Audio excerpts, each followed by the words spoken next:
Consistent, he never changes. Yes. Very, very consistent. They are now beginning to speak the language of IPOB. That is the only way I can put it. Amen. There is nothing contained in what Tiwa Danjuma said or Paya Dabanjo that we have not said on Radio Biafra before. The Janjaweed are coming in from the north, as I told you that they will come.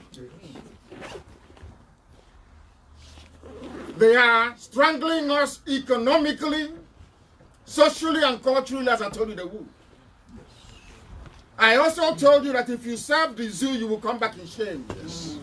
Is that not happening? It's happening. On a mess. Yes. On daily basis. Every single day. Yeah. So even those who never believed before, now they believe in what we are doing. The message from Baltimore today to the whole world and those who are unfortunate to be in the zoo is this: that what IPOB is fighting for is for the betterment of everybody. Yes. Of everybody currently, or should I say presently, we must set those people free.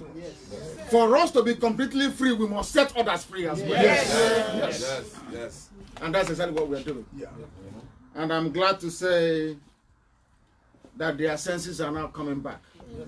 They are now realizing that what those miscreants are saying or have been saying for very many years is reality after all. But you know them, shame won't allow them to come out. All of them. Yeah. I see IPOB as that rejected stone, isn't it? They said we can never be useful. And today they are waiting for this broadcast so they can learn something new. Yes. Of course. They don't have a choice. So they can learn something new.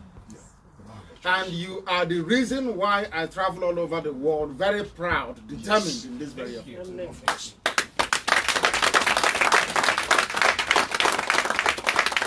Because sometimes I say to myself, why must we continue?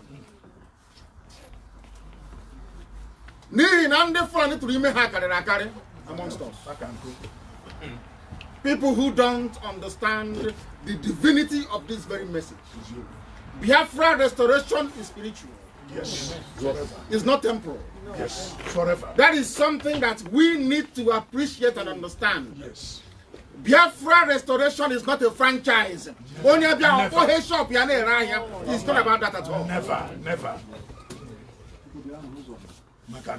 I have nothing until Biafra comes.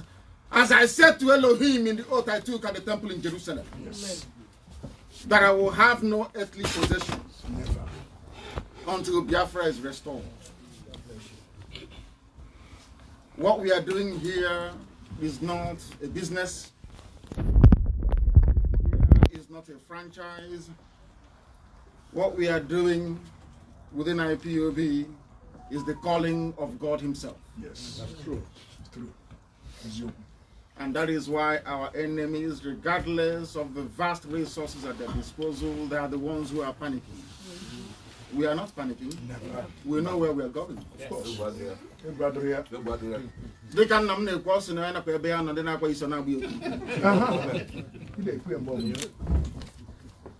Because the zoo must fall. Yes. I promise the Fulani that I will break Nigeria into pieces. It will no longer exist as an entity. Omega. It doesn't matter what they do. It's a proclamation that will come to pass, because anything I say behind this microphone comes to pass. I said everything. Even when I said I'll sacrifice my parents, I didn't know what I was saying. It has come to pass. Yes. That is the way it works with us. Those who are in the flesh will not understand what we are doing. Yes, of course. They said you people are impossible to bring together. You hate yourself. They are clowns. Clowns. And within 24 hours, in a far-flung place from DC, This is the number of people who are here. That is confirmation that we not only love ourselves, Always. that we are determined to restore Biafra. Yes. Absolutely determined. They used to say to us that these people cannot come together, nor contribute money, nor do anything that will benefit those they don't know. But you have proven them wrong. Big time. Big time. What you're doing today, no other group of people can do it in Africa. I say none can do it. Even in the whole world. This is the largest mass movement on this earth. I said the largest. Yes. 70 million.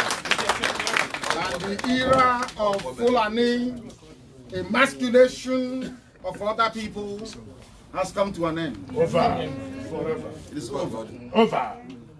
That when they go to sleep, they think of IPOB and they have convulsion. Big time. That was what we set out to achieve from day one. Yes. We've not carried arms yet. And that's like Oh, this. okay, Bido.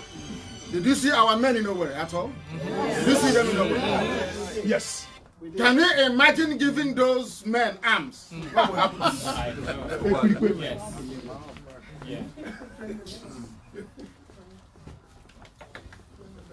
We must preach this very gospel, this very day. Some people ask you, what have you accomplished? What are you doing?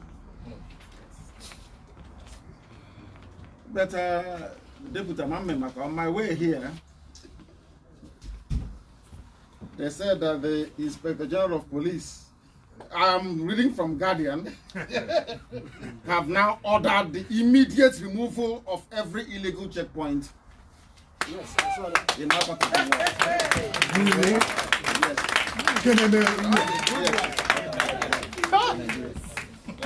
IPOB, one family. IPOB, one family. IPOB, one family. IPOB. Because they understand we are not criminals, we don't steal. Yes. We are not asking for anything that doesn't belong to us. What we are asking for is a right to establish Biafra, the way it was before the white man came. That right is inalienable. Yes. That right is natural. Yeah. Anybody not pursuing Biafra, I keep saying this all the time, you either have a mental problem, of course, or I'm being honest with you, I'm wrong. you either have a mental problem, Big time. or you have a questionable bloodline. Big time. Yeah, big time. Of course. I'm not better. I'm not better. Because all of us, everybody here comes from an autonomous community, is that correct? Yes. Is there any community that is not autonomous that will come from? No. What is the meaning of autonomy? To be on your own. Why is it that you will argue for autonomous communities in your own villages when it comes to Biafra to be autonomous from the zoo? You say no. Does that make any sense to anybody? They said they have now removed the checkpoints, but you know how they behave in the zoo. Until you see it. Until we see it. Verifiable truth always. Some people ask us, or they asked us the other time, I'm just trying to tell you some of the accomplishments we've been able to make since we started coming to Washington, D.C. Okay. We're not hiding anything. Nothing is out in the open. Yes. Those who are working for us in the D.C., if you go to your DOJ, you see their papers there. You see how much we are paying them. You see the work they're doing for us. Because we are not asking USA to do something that hasn't been done before. We are not criminals. We are not terrorists. Who are the terrorists in Nigeria? Who are the terrorists in Nigeria? They have 4 terrorist groups. 4. They have 4 terrorist groups. all funded by the Fulani. Yes. And Arabs. They have Boko Haram, Yep. Islamic State of West Africa. Yes. They have Al Qaeda in the Maghreb. Yes. And they have these very deadly Fulani headsmen. ISIS. Yes, ISIS is Islam. Islamic State in West Africa. They said they will not give the presidency to an Igbo man because of what Nnamdi Kanu and IPOB are doing. Yes. That's what they said. Yes. Can you imagine if Biafrans were to produce 4 terror groups, what will happen to us? Those that are currently funding 4 terror groups are allowed to rule in perpetuity. Yes. British edifice. UK government edifice. And they have discovered something that I'm sure that most of you have known all along. That should the Fulani man decide to rule the zoo for the next 100 years, they can do it and nothing will happen. You know why they will rule it for the next 100 years? They control INEC. No, they own, not control, they own INEC. They own EFCC. So when you start asking questions, they'll go and lock you up. Or if they see you as a threat, they lock you up. They own the National Assembly. When you criticize them, they introduce hate speech being. They own the army. They own the navy. They own the police. They own customs. They own civil defense. Everything is under their control. And they understand very vividly that the Yoruba man, that is the third leg in this equation, will never speak out. They understand that. Of course, we know. Because an average vindictive Yoruba man is more interested in what is coming from the east than the calamity coming from the north. Always. But I am grateful that the Fanika days of this world are the banjo. And the man that henceforth I will respect, they are laughing of Oyo. He spoke. Are you aware of that? Yes. He said that the Igbos introduced commerce to them. I will tell you what the Alafin of Oyo said so that you may be able to understand precisely what is happening. He said that it is a shame that the Yorubas have become slaves in their own land. Wow. He said it only 2 days ago. The same thing that we have been saying from day one. That Tinubu, if you continue along this path you're going, the Fulanis will swallow you without trace. The Yoruba land will sink. And as you are saying, they hosted their flag, didn't they? In Ekiti State. Really? Yes. Really? Yes. First time? Yes. Who is the governor of Ekiti State? They call him. Fire me. The same thing they used to do to us. Because Fayemi said he wants to contest to be the president of the zoo. They now said to him, prove your loyalty to the Fulani Caliphate. That's what they do now, don't you? Always. When Obiano wanted to go for second term, they said, try and kill as many of your people as possible. That is what is happening in the zoo. They thought we would not have the presence of mind to bring all of those to the attention of the world, but we have done so. Yes. And we shall continue to do so.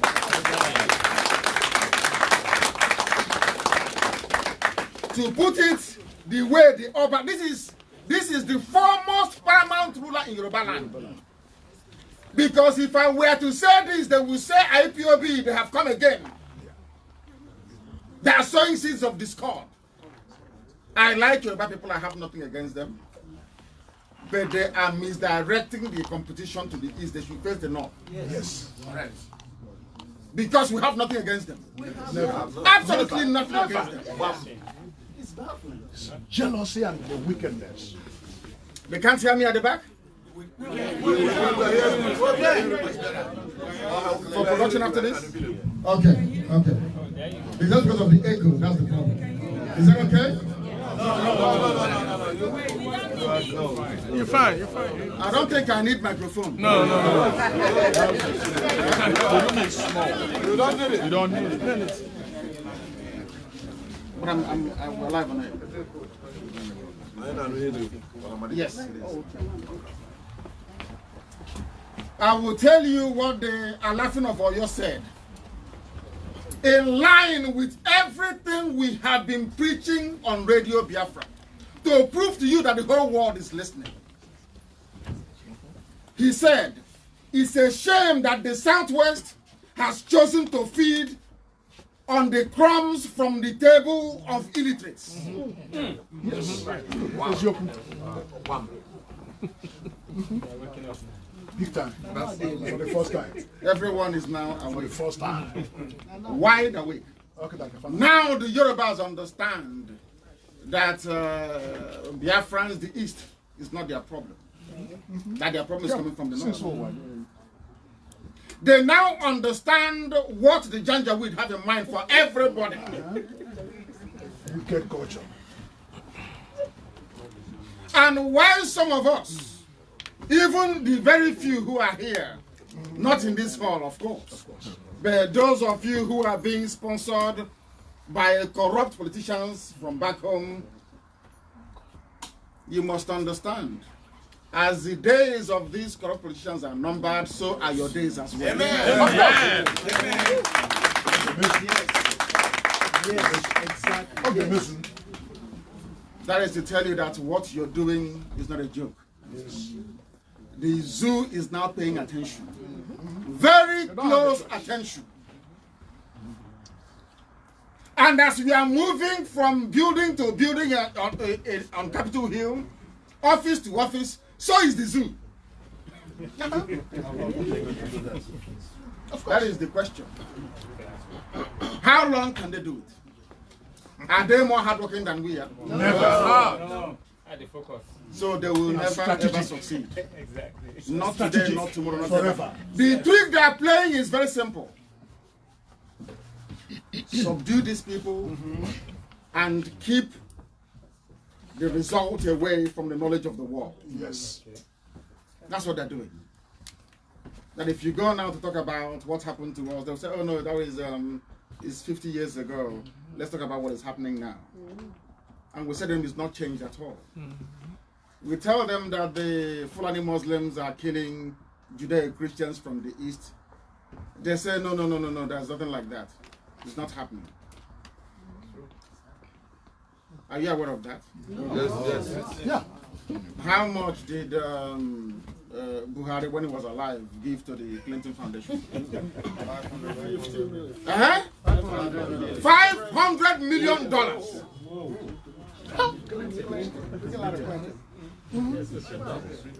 And that has gone to fund this false narrative that there is nothing wrong going on or happening in Nigeria. Don't you know that? What do you think that lobbying is all about? That's what it is. It's a corruption. Because there's the same where we come from. In the Rebana, who you may know your left hand, you say Naturally. Is that not how it's done? That is how it goes. Because you're not there. Yeah, of course. We have come to the USA, and now they understand what is happening to us. And it's no longer going to be politics as usual. As usual. You change everything. No longer politics as usual. Now the world is aware of what is happening to us. You change my Wall Street. And the funniest thing is that the Fulanis can no longer help themselves. Yeah. The dam has been burst. Big time. The tempest. They can no longer. They've opened the floodgates of hell. They are coming in from the Sahel into all nooks and crannies of the zoo. And some of us are here. And as I keep saying, when I say this, some people continue to laugh and to smile. If we don't do anything now and do it very quickly, by the time some of us get some, there'll be no more home to go to anymore. It's true. That's true. What happened to the Jews of Israel will happen to us. Yes. By the time you get in there, others have now taken over your land. Is it only him? Who didn't hear what Danjuma said? Yes. This was the man that was charged with killing our people. Yes. He killed Ironsi. 304 officers. slaughtered in and less than massacred, 28 hours. killed in that same damnable contraption. That some people will wake up in the morning and say, I'm a proud Nigerian. Abomination. Forever abomination. They never loved you from the beginning. It didn't start from 1960, no, 1966, no, 67. It started since 1945. They made it very clear. Even before that, 4,000. You make us feel inferior. They've said it many times. The reason why they are campaigning to stop Biafra is because they know that once Biafra comes, their primitivity, their backwardness, their illiteracy will be laid bare for the whole world to see. Because the world will ask them, are these Biafrans not the same black people from Africa as you? Yes, they know. It's going to happen. That is what they're afraid of. Yes. Some of us don't understand it. Yeah. They say, oh, you're a Nigerian. You have a house, you have a plot of land in Abuja. You have one rundown chemist in Zungeru. The people who are responsible for our plight today in our land don't seem to understand the damage that they have caused to us. And I can assure all of you who are here, 50% of you, which is half, if your children make it back home, then you're very lucky. You have kids in America. Do you think they're coming to your village? I want us to be very honest. Do you think they will come to the village that when you're gone, they will stay in Obinna and live out the rest of their lives? Is it going to happen? This is to let you know that IPOB, Biafra, is actually doing you a favor. It is doing you a favor. I have said this before. Some of you who are here, if your son or your daughter were to go over to Mexico to bring in somebody, will you say no? Can you stop them? No.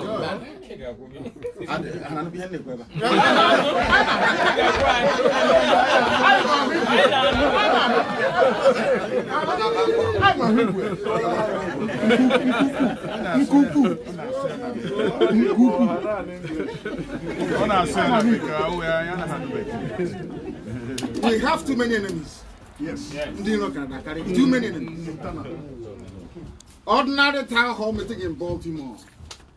Facebook can't even allow us to stream it live. Wow, really? Yes, of course. And the weekend. This is the second time they've shut us down. Yes, that's what they're doing. Zuckerberg. Because any agency, any government, any institution or structure that has presence in the zoo is compromised. Yes. Yeah. Go on, started it 1971. Are you hearing me? Yes. Anybody with presence in the zoo is compromised. Yes. Because Facebook is in the zoo. That is why they're able to go in to shut down what we are doing, because they are panicking. They know we're exposing them. And they know that the whole world is listening. And they cannot stop us. They know we are unbribable. Yes. They cannot buy IPOB. It's impossible. Priceless. Priceless. We are priceless forever. The only thing you can buy is something with a price tag on it. Yes. If there is no price tag, the only thing you can do is maybe if you have a very dubious disposition, you try and steal it. You can't buy IPOB. We are unbuyable. Unbuyable. Priceless. And the zoo is crumbling as a result of it. Yes. We are doing you a favor. IPOB is doing you a favor.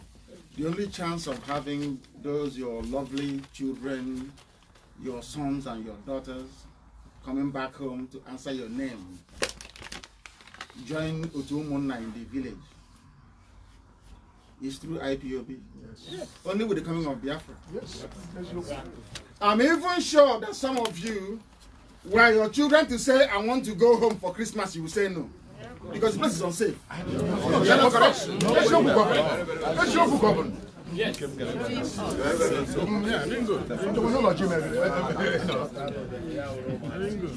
Oh, Gaza.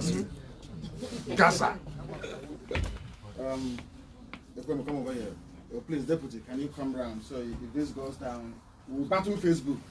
Yeah, of course. We can sue them. Can we sue them? In America. We can actually sue them. Well, we can, of course. Yeah. We can, yeah. I wonder how they lost a lawsuit last time. 21 million people were compromised on their identity.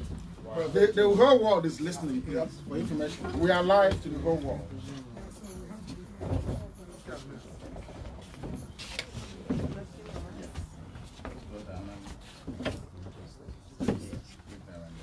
We're in again. I told the people that Jibril was dead. Sorry, Buhari. Jibril took over. Isn't that what I said? Yes. And the Aisha Buhari has confirmed it time and time again. But the animals in the zoo won't listen. You know what they do? You know what the zoo did? They went and cut out all the incendiary programs I did. Gave it to their lobbies on Capitol Hill. So anytime I go to see a senator, a congressman or woman, and I come out, they go in there, they start playing my broadcast to them. Strategy. See? That I harbor hate. That I'm the hate preacher. The clowns. Wicked clowns. I told the world that Buhari is dead. They didn't believe me. Of course, maybe they did, but they're lying to themselves. T.Y. Danjuma said, nobody will sleep if I reveal what is happening in Nigeria. We will not be surprised. Because he started it when he was 29 years old. He killed Hiroshima. Because they are all under a satanic oath. When I was saying it, they thought the world would continue to be very rosy for them. They never realized that Abba Kyari had other plans for them. The man who is in charge of Nigeria is Abba Kyari. He is the president. Yeah, he's the president. He was the one that recruited Jibril from Sudan. They know the truth. But the Yoruba media that should have carried the truth declined to do so. Because it will mean that those miscreants were right after all. Do you see what? That somebody, that envy and jealousy can destroy you. They don't want the world to say that what IPOB is doing is correct, or that we are truthful people. Today, that monster they were helping to feed have now come to consume them. And mark my words and write it down, they will never ever stop until they have conquered everybody. Yes. Do you think they're going to stop? No. Because the Fulani also understand that should power leave their hands again, that is over for them. Yes. And they're almost done now. It's going to be over very soon. Of course. That is why we must remain very determined and very resolute to do everything within our power to support whatever project or program being run by IPOB. That Biafra may be restored very quickly. Yes. And without further delay. Yes. For our own good. Not just as a nation, but also for your individual families. Yes. Or else, one day, God forbid. Because since 1980, how many people do you know here in the USA went back home to occupy their father's compound? How many? Yeah, actually, some went. Some left as engineers and came back here now to be security guard. Is that not correct? Yes. Correct. that is the type of nonsense we are looking to stop. He's a former defense minister. He was very prominent in the running of the zoo. The same thing they did to Cancer, the same thing they did to Adakaboro, the same thing they're not doing to Joseph Carlo. The same thing they will do to Ike Premadi eventually. Yes. The same thing they are trying to do to City Final by who is capital lawyer? Abadibe they know is untouchable. They know Abadibe is untouchable. They understand that very well. Yeah, that is good. No, it's an old news. It's an old news. They know it's untouchable. All these people were warned and they were told the only way you can survive is by supporting IPOB. If you don't, they'll come after you. They never listened.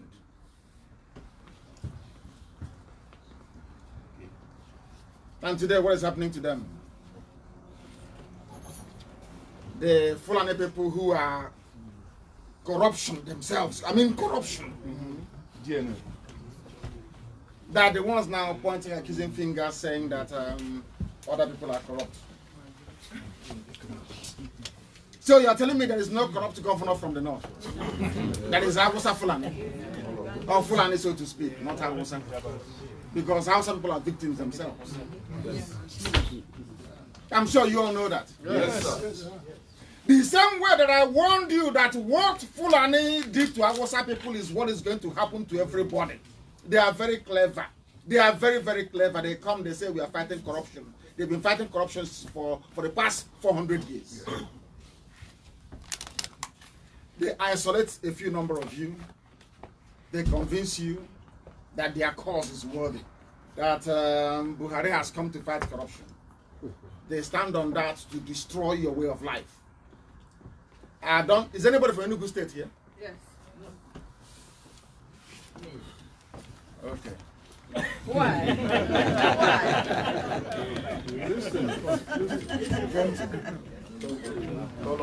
There are 14 Fulani settlements in Enugu. Yes. Settlements, I said, in Enugu. 14 of them. How many priests have been killed in Enugu? How many? Do you know that Miet Yala was given $3 million in Enugu? To stop further killing. Yes. Yes. Are you aware of that? So even the money that belongs to us, they are giving to Janjaweed, Alamati. They say they have taken all these Carlos properties. Properties he acquired allegedly using Abia State money. Is that correct? Yeah. Who do you think should be the rightful? They said it's federal government. Yeah. Who delivered the judgment? A badly educated Fulani judge. Yet our people are still blind. When we are small, there is a saying. We are the ones who are doing exactly that now. Yes. They came to Nimbo. They came to Uzowani. They killed us. And people from Enugu State, some are saying they are Nigerians. That is how foolish and how mad some people are. They blackmailed Ugwuanyi into giving them 14 choice pieces of land with which to establish a settlement. And you know how it goes. They start with a settlement. Next, there will be a Sariki of the area. Yes. Isn't it? Yes. And next, they get voters card through Jega. And they will vote in their people to go to your council, local council. Isn't it? Yes. And then they have an imam. And from an imam, they now get a small emir in the village. Build a big mosque. And some of us will be saying, oh, it's in one Nigeria. Their counter argument will be, are you not in Sabongeri in Kanu? But if you're foolish enough, you won't understand. We are in Sabongeri, we worked hard for it, we built Sabongeri. It's a privately owned business. We are not in their land, occupying their land. Am I clear at all? Yes. Truth. Some people from Enugu say they are Nigerians. The same thing is happening in Ebonyi, where IPOB is battling them.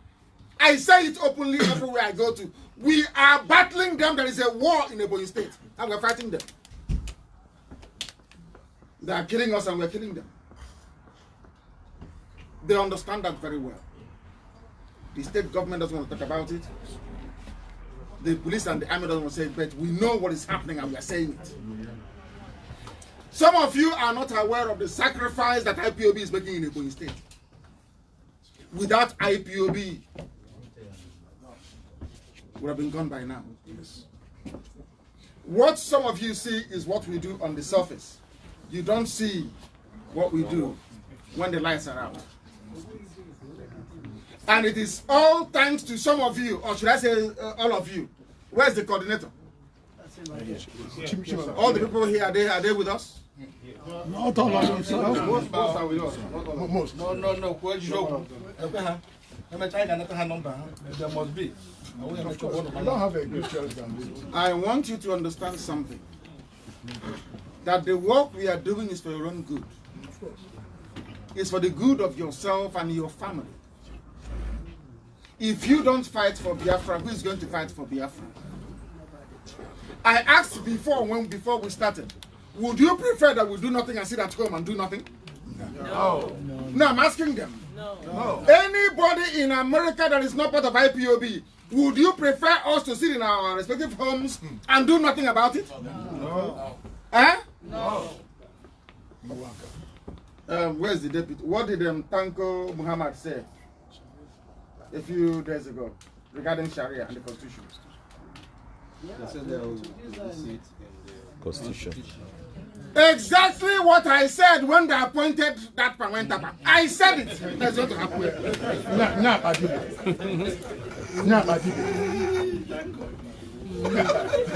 A man who is not lucid enough, not well versed in common law, he doesn't know anything, can barely express himself, is your chief justice. And when I meet people on Capitol Hill and I say to them that Nigeria is being Islamized, they say it's not possible. What is your proof? And I show it to them. Is anybody going to stop them from beginning Sharia? Can you stop them? No. Can you stop them? No. And you are still a proud Nigerian. And you're from the south, and I mean the south, by which I mean the east and the west. And you're a Yoruba person, you're saying you're a proud Nigerian. Because probably you're a Yoruba Muslim. Your allegiance is to the north. Yeah. Because the spiritual leader of every Muslim in Nigeria is the Sultan of Sokoto. Yeah, of course. These are the dynamics you need to understand within the zoo for you to appreciate how hopeless some people are.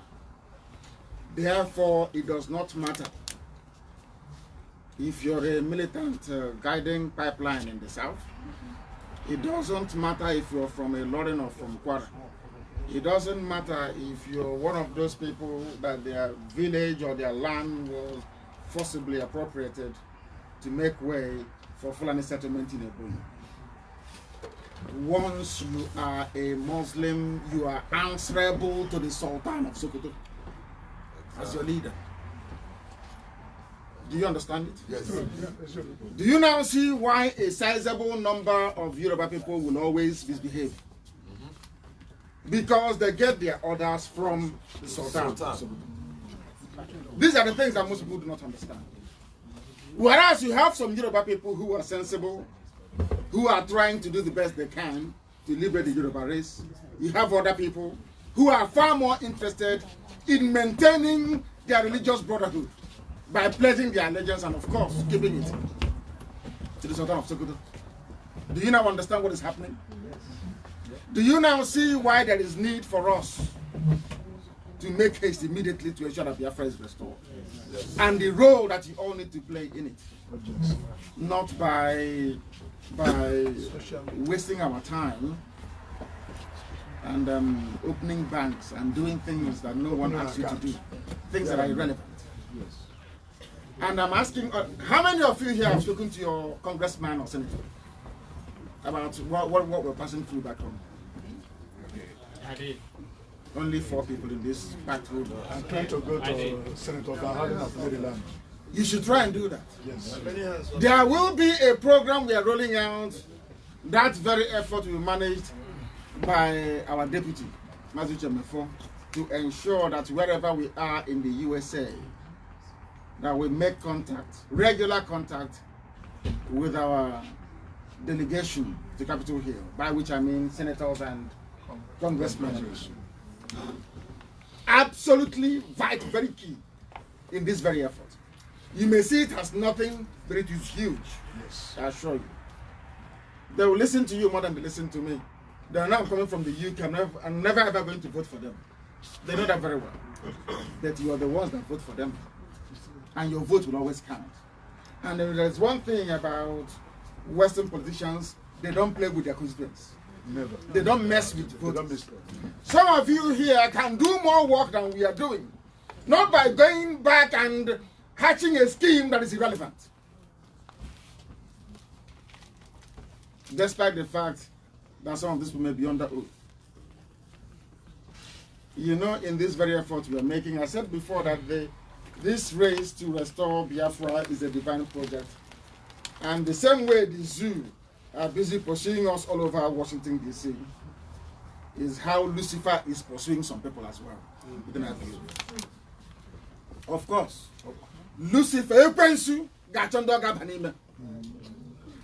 if you are not strong spiritually, you will fall victim to the machinations of darkness. No. You can no longer defend your stance or the stance you took a couple of weeks or a couple of months back. We should do all we can to ensure that such spirit never ever possess us or goes into us. Danjuma said that people are scared of this regime with his own mouth. Because they understand the mess everybody is in. And to those of them that talk about South, Niger Delta, Bendel, and God knows what else. When the North speak, when Fulani is talking, they say the North. When Middle Belt tries to revolt or to rise up to assert their identity, they say no, they are rebelling against them. But they are the same people that came and told that this is Niger Delta, this is now South, this is Bendel, this is Midwest. If you try to do something where they come from, they say no. Some of you don't know that when they talk about the North, that includes the 3 Igbo local governments in Benue State. Are you aware of that? Yeah. So you have Igbo people who are part of the North. Are we aware of that at all? Yes. Are we aware of that at all? Yes. Yes. Danjuma is saying it. And they are speaking up, and now I believe that the zoo is about to crumble. If they can hold their nerve. And when we say that we want Nigeria to come to an end, not the people who are living in Nigeria, not the various ethnic nationalities in Nigeria, no. We want the name, that edifice, to come to an end. Should the people wish to come together to be under one nation or under one country, it is their prerogative to decide. This is something that neo-colonialists don't want us to be saying. That in Europe and elsewhere around the world, they see what they have created, this thing that they have done in Africa, as something that that they did us a favor. You don't know that? Yeah. That's what they say. Oh, we don't want anything that will disrupt the colonial boundaries. I keep asking them, but Scotland can go, yes? Yeah, Scotland can go if they want to. But why can't Biafrans go? No, because we don't want to disrupt the boundaries. Wicked clan. Some of you don't know the battles we are facing. Some people go on social media and they write, "Oh, give us Biafra, please." As if it's easy. It's never easy. Never. And the work that IPOB is doing now has never been done before, ever in our history. Truth. True.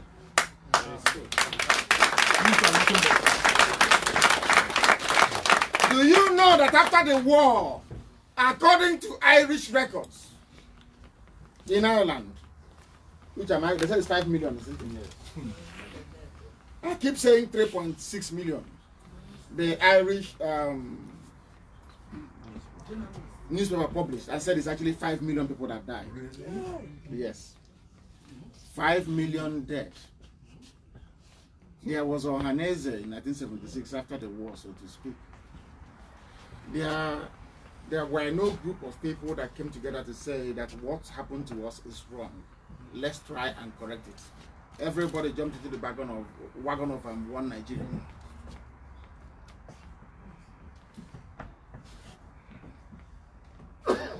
If they had insisted, at least for a public commission of inquiry, some kind of hearing, what is happening today would not happen. But because the Fulani succeeded in committing Holocaust and they got away scot-free, they got away with it. That is what is emboldening them to set up their checkpoints.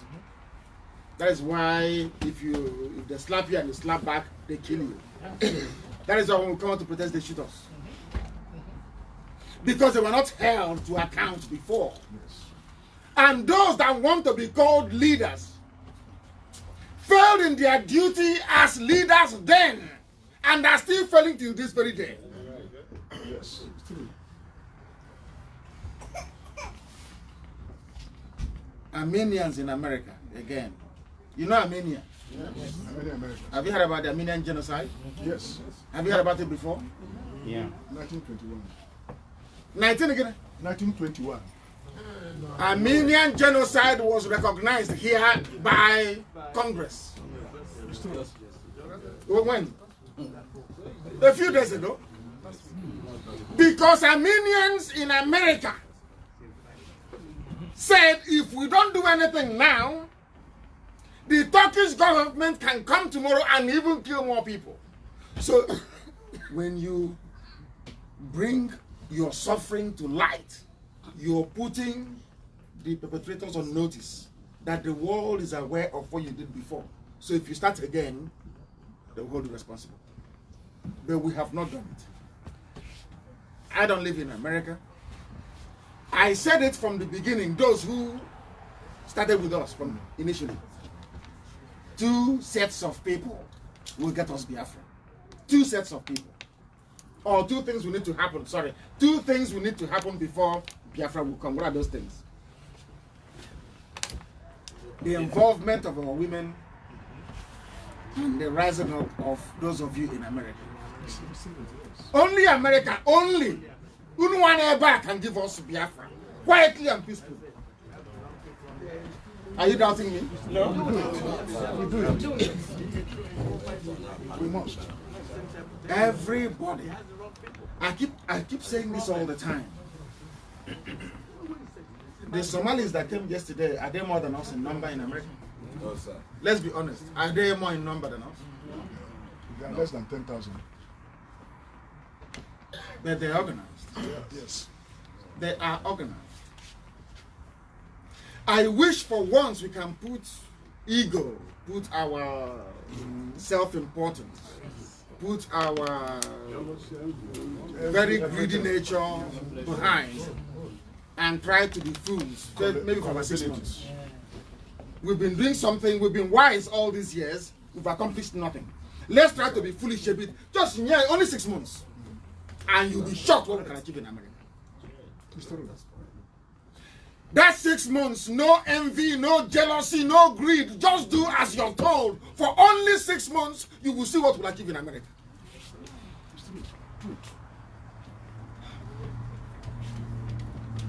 Because our enemies are not relenting. and plenty of them. There are those in Britain that believe that the coming of Biafra will signal the end of the war. Listen to me, everything I tell you is gospel. It may sound very outlandish today, but tomorrow you'll be the one to write on Facebook. It's true, I heard it before.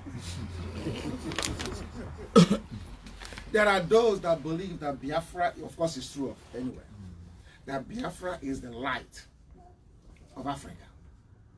When you meet them during our normal routine meetings with them, they will never tell you that. They know you more than you know yourselves. They know we are industrious. They know we are blessed. They know we are hardworking.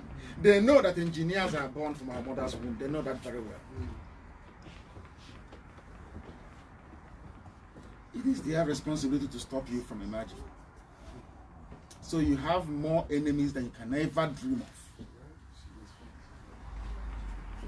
But every power on this very earth belongs to God in heaven. Yes. And as I pray all the time, do you know why we are successful most times? Because when I go down on my knees to pray to Chukwukika Abiyama, I say to him, are you now telling me that you love the Fulanis more than you love your children? And within 2 or 3 days, things will begin to happen. Amen. There is always confusion in their camp. Whose phone is that? Unbelievable. Put your phone on mute. They will say put your phones on mute. Put it on silent, please. Try and put your phones on silent. Yes. It's distracting. Distracting. So now that the Middle Belt have realized, let me tell you what Danjuma said, which is what I have been saying on Radio Biafra from day one. In Yoruba land, everybody seems to have lost their voice. They are scared, and people appear not to care about what is happening. They don't care. And now everybody is being consumed. The Fulanis cannot come and take the East and leave the West alone. It's not possible. And they have the numbers to do so. They have opened their borders. Your own borders are closed, but theirs are open. You get up the next day and you say, I'm in Nigeria. You are helping Abba Kyari and the Fulani cabal, the Janjaweed, the Caliphate, to fulfill their mission and their goal without you knowing it. Every day you wake up and you say, I am a Nigerian, you are advancing the Fulani cause. The only thing that drives them away, both physically and in the spirit, is the name Biafra. Once you mention Biafra,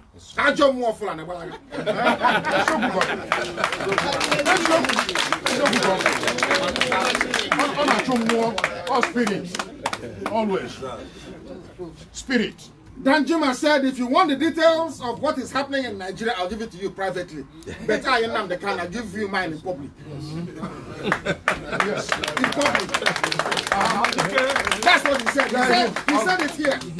If I tell you what is happening in Nigeria today, you will no longer sleep. He went on to say, sir, so Chief Ayo Adebanjo's warning and advice is very timely.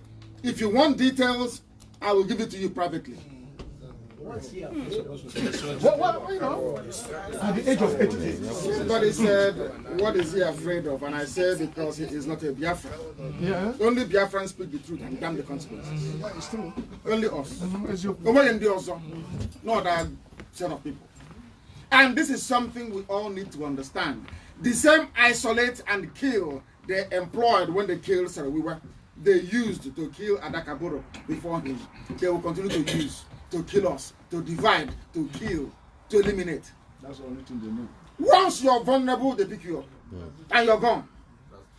Despite all the years of service and servitude to them, all ignored. I remember now, I even remember when we were small. You know, when you were born, did I give you goat or chicken? Isn't it? As a child. Yes. And you grew up with that chicken. Yeah. You're feeding it. Is that correct? Yes. Don't you know the chicken? Olulu now. I said you would have got cooked. Yes. Are you all listening? Yes. You come back from school, you drop your school bag, the first thing you want is a Do you know the funniest thing? By Christmas. One Easter or one Christmas or New Year festival, your mom will ask you to go and bring that same chicken and kill it. Some of us turn to emergency vegetarian after that. Because we can't believe it's that ugly chicken. That's in the stew now. No way. That is our life with the Fulanis in the zoo. They are looking. I have a Fulani friend. I'm sure. Onyema. When I preached to him and told him that they're wasting their time, they said, no, I have a friend. I have one of my friends in Sokoto. One of my friends in Kanu. One of my friends in Meduguri. But what about did none of his friends come? No. Did they come? No. They came to IPOB to do something about it. That is your lot with the Fulanis in the zoo. They pretend they love you, they pretend they like you, but they despise you. Always. And it is a good thing now that the Yorubas are beginning to realize that they themselves are not immune to what the Fulanis are doing. You say you are a Nigerian. The Yoruba Fulani servant will say they love you. They will say, oh, why are you asking for Biafra? That's what they will ask you on social media. Oh, I grew up with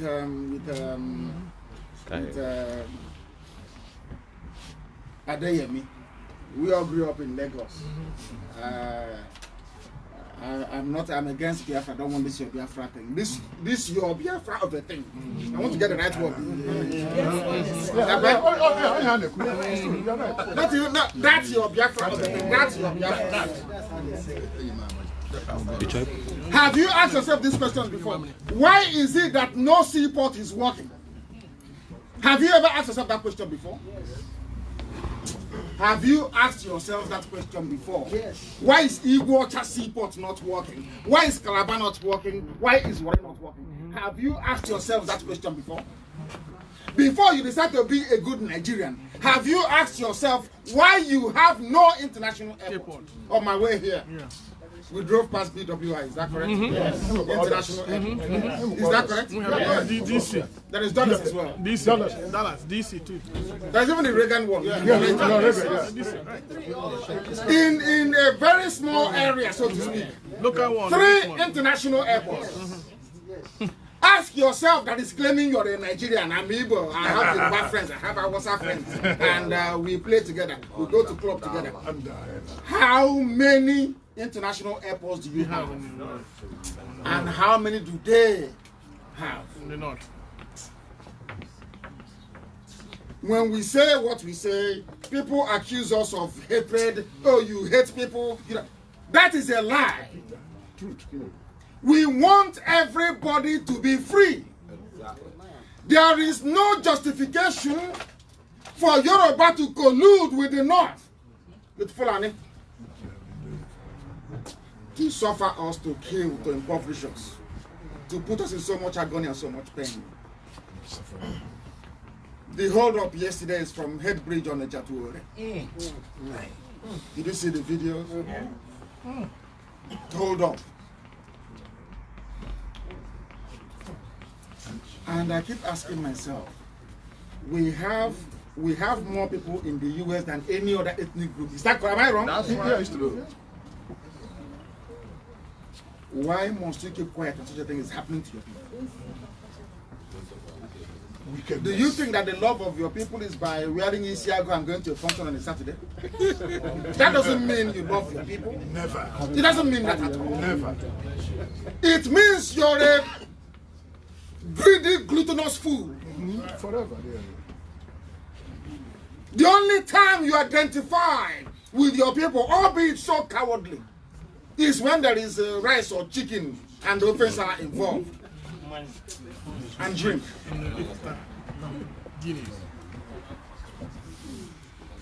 The way you treat your people. If those we are meeting here in America were to treat us that way, do you think that Biafra will come? No. We get better treatment from foreigners and the ultra white people more than our own. The way things are back home, are you happy? No. Are you happy? No. No.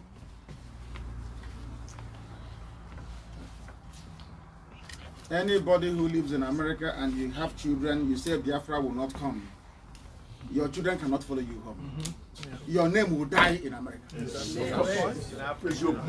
If you are in America and you say no to Biafra, you say no to IPOB, you see what is happening and you keep quiet, you will lose your children in America. They will marry white people here. They will marry Hispanics here. Your name will die in this very place. Amen. Yeah, man. Let me ask you this. Do you think we are doing what we are doing to be what? Huh? No. Why do you think we are doing? Let's be honest with ourselves. Why do you think I'm doing what I'm doing? Love of country. Love of your people. Love of your people. Let me say it one more time. I am not leading IPOB to become the president of Biafra. I will not be, no matter what.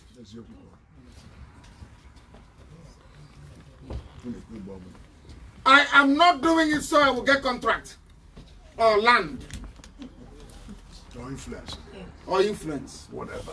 As I told them yesterday, once Biafra comes, I will go to a place called Iyojitan in my village. I will build a house and I'll build a ditch around it. I fill it with water and I'll put crocodiles inside it.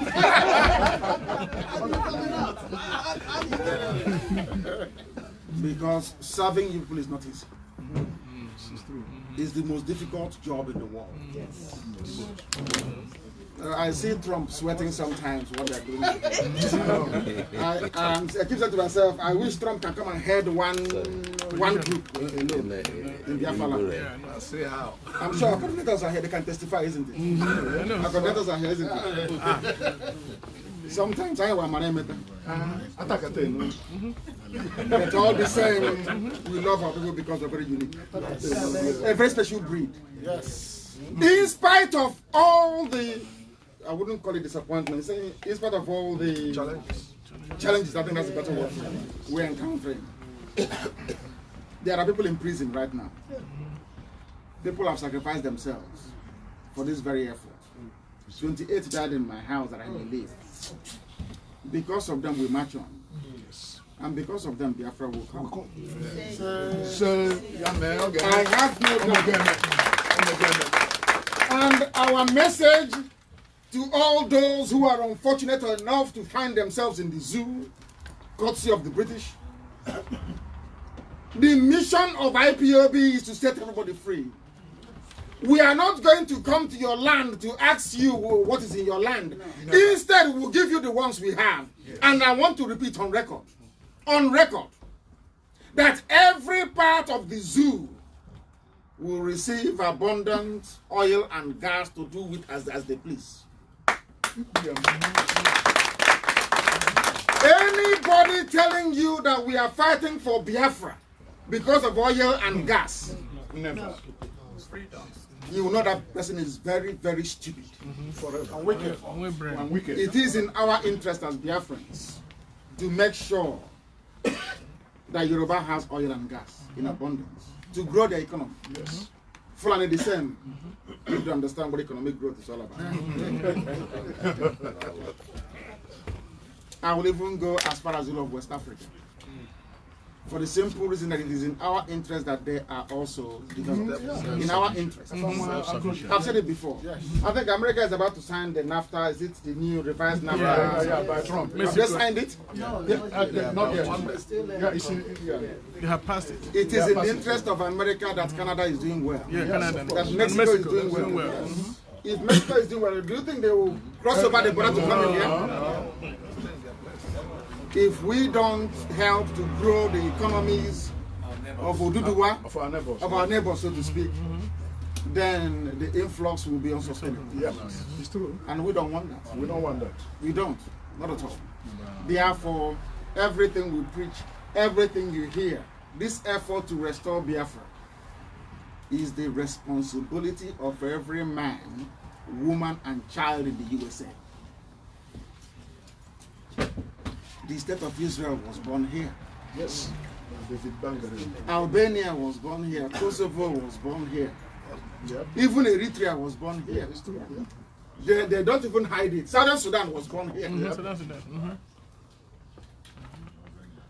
They say that those with Abraham as father don't go to hell. Is that correct?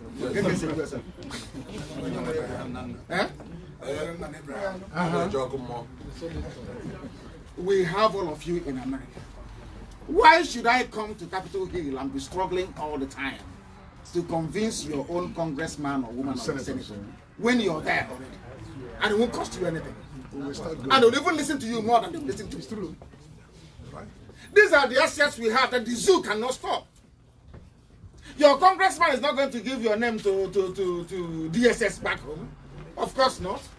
You can make phone calls. You can follow them on Twitter. You can tweet, can't you? Yes.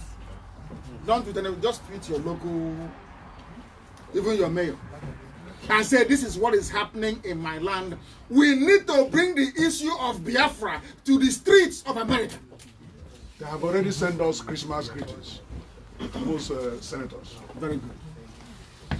These are the things, because you are the ones voting for them. Yes. These are the things you need to understand. I don't know how to say it sometimes for us to begin to appreciate the enormity of this very task and the need for those of you in America to rise up and do the needful. Do what you're supposed to do.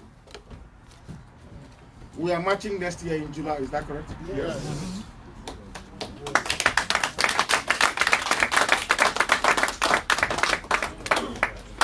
If you have not taken your holidays, if you've not booked that July again, That thought, yeah? no, I think they said no. That we cannot. On the eve of July 20th. okay, after their independence, okay, which is good. July 20th. Everybody will be back.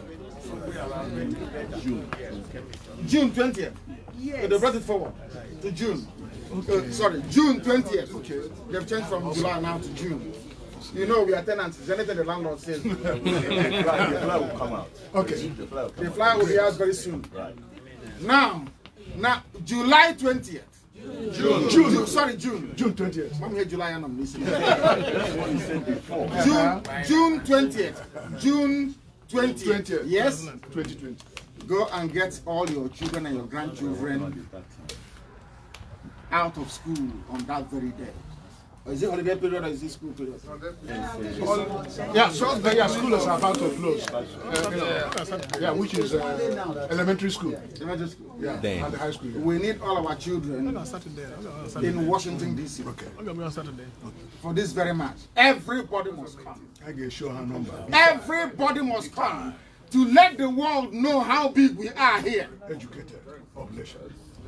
Once we do it, they'll start looking for us. Yes. We're not going to look for them. They'll come to us. Oh, no, game of numbers. Because we have the numbers. And we can make a difference. It is about time that we begin to reason, as I said. The next 6 months of 2020, I'm begging all of you, those who are here and those all over the world, we have been doing our sense for many years. More than 80 years. It got us nowhere. I am begging Biafrans all over the world to try to be stupid for the first 6 months of next year. Yes. And you see what we'll achieve together as a people. Yes. The only people now stopping the Janjaweed from their march to the south is IPOB. That's right. Are you in doubt? No. Are you in doubt? No. Chairman, and they don't know what is happening back home. We are everywhere, we own the land. The land belongs to us. And there is nothing Alamati can do about it. That land is our choice. And they can never come in. And I have not told you, also, as a result of the moves we are making in Washington, telling them what the army is doing. I also got the information today that the Nigerian army have decided to pull out of Biafra land. And this is the occupiers. Some of you don't understand what diplomacy is. When you meet a congressman or a congresswoman and you're telling them these are your problems, they may say to your face, I'm not interested, this thing, go and resolve it. But because they are, they have conscience. Yeah. When they go back, they think about it. Yeah. And they see there is merit in what you're saying. I found a research, yes. And then they act upon it. Yes. They may not tell you. This country is here to serve a purpose. Yes. And we built this country. Yes. As I tell them. Yeah. America is strong today all over the world because they received 200 years of free labor. Is that correct or not? Right. You know, I speak the truth. Even when I went to China, I also speak the truth. Yeah, of course, Those 200 years of free labor came from our ancestors. Yes.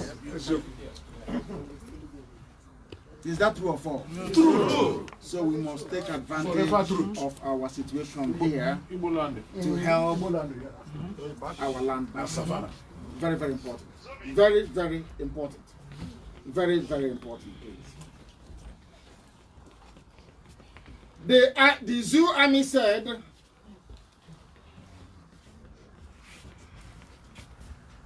that they have no security challenges in the east. But all the same, they have to stay there because of IPOB. And as I keep saying, every generation that will come after us, even their children, children's children, they will remember IPOB. Yes. It's not going anywhere. Oh, Forever Foundation. Yes. Sani said to Danjuma, let Nigeria burn and be free instead of hiding the truth. So those who were scared to speak out before, they are now speaking. Because we sacrificed a lot of lives. This same IPOB remained very resolute. Yes. That is why those with a little courage are now coming out to say what previously they were afraid of saying. And he went on to say, he was a former senator, to say Nigeria is sitting on many fault lines is an understatement. The difference between IPOB and any other group, any other nationality, any other ethnic group is that we say something, we stand on that very thing that we're saying, and we do something about it. Yes. Unlike the rest. Yes. Unlike the rest. And that is why we remain ever so formidable. Yes. My happiness today is that right across Biafra land, I said across all of Biafra land, everywhere is reverberating and resonating to the message that IPOB is issuing to us. IPOB in Lebanon, of all places, Lebanon, is entirely made up of our brethren from Efik. Awesome. Wow. And we don't. I don't want you to think that IPOB is an Igbo affair or restricted across the Niger. Everybody wants to be a part of it because they have seen the light, they have seen the truth. That what we have been saying is the truth. We are not against anybody. We are not asking to take your land, to take nothing at all, but for everybody to be free to decide what they want to do with their lives. Yes. Simple. That is why today they reference us. And no fences will be. Are they going to mend any fence? The zoo? What's their name? I don't want to mention their name. Those that work for Anger of the Life. The people that issue them fit notice. All those guru eating. Do you know what they said? Let me see if I can find it, because anytime I do news analysis, I always use what they say. I always use what comes out of their mouth. Do you know what the Al-Majri boy said? He said that they should go and do that the zoo should incorporate referendum in the constitution. Did anybody read that very news? No, you didn't. I will find it. Uche, did I send it to you? I'm going to find it. That was what they said. That they want. I have it with me. I have it with me. Somebody sent it to me on my way here. I couldn't believe it. I could not believe it. Because these are the things that we are doing that some of you do not know is resonating within the zoo. The person actually said, and many good news on my way here, to be honest with you. Even the Wall Street Journal have written about what the Fulanis are doing. Is here. Really? Wall Street. On my way here was sent to me. So that the work we are doing on Capitol Hill is yielding a lot of Big time. results. Of course it is. Of course it is. I want to find it for you so you can read it. It's from the Nation newspaper. Nation newspaper. Not Tinubu. Al-Majri Nako. Al-Majri, those Al-Majri kids. Northern group seeks inclusion of referendum in constitutional amendment. Yes. Wow. That's what I heard. And they gave reason as to why. Nation, go and look for Nation newspaper. Kenyan network ever. Nation newspaper, please look for it. Northern group seek for referendum to be included in the constitution amendment. Look for it and find it for me. If you find it, you reach out to me. And they said it is because of IPOB. I wonder also. Find it for me. I wonder also. For those of you that thought that what we are doing was meaningless, that is confirmation. Look here, have you seen it? Has anyone seen it? We never network in America. The creator of a network, the creator of a communication. Find it for me, please. It's on Nation newspaper. The communication inventor. It's okay, just Nigerian Nation newspaper. yeah. Absolutely.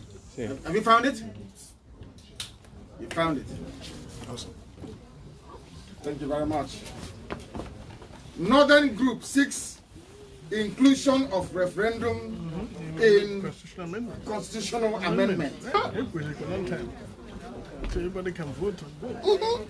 They are now urging the National Assembly to, without further delay, because they know we are destroying the zoo, without further delay, commence the amendment of the Constitution with the primary aim of inserting the referendum clause in the Constitution that will pave the way for the restructuring of the country. They also went on to say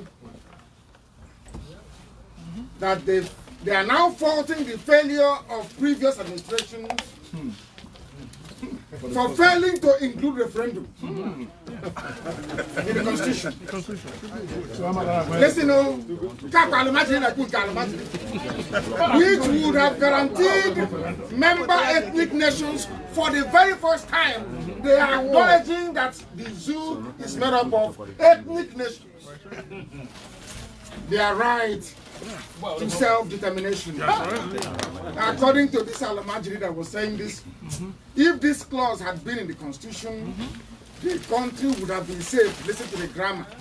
The country would have been saved the violent effects of agitation by militant ethnic groups in the country, such as IPOB.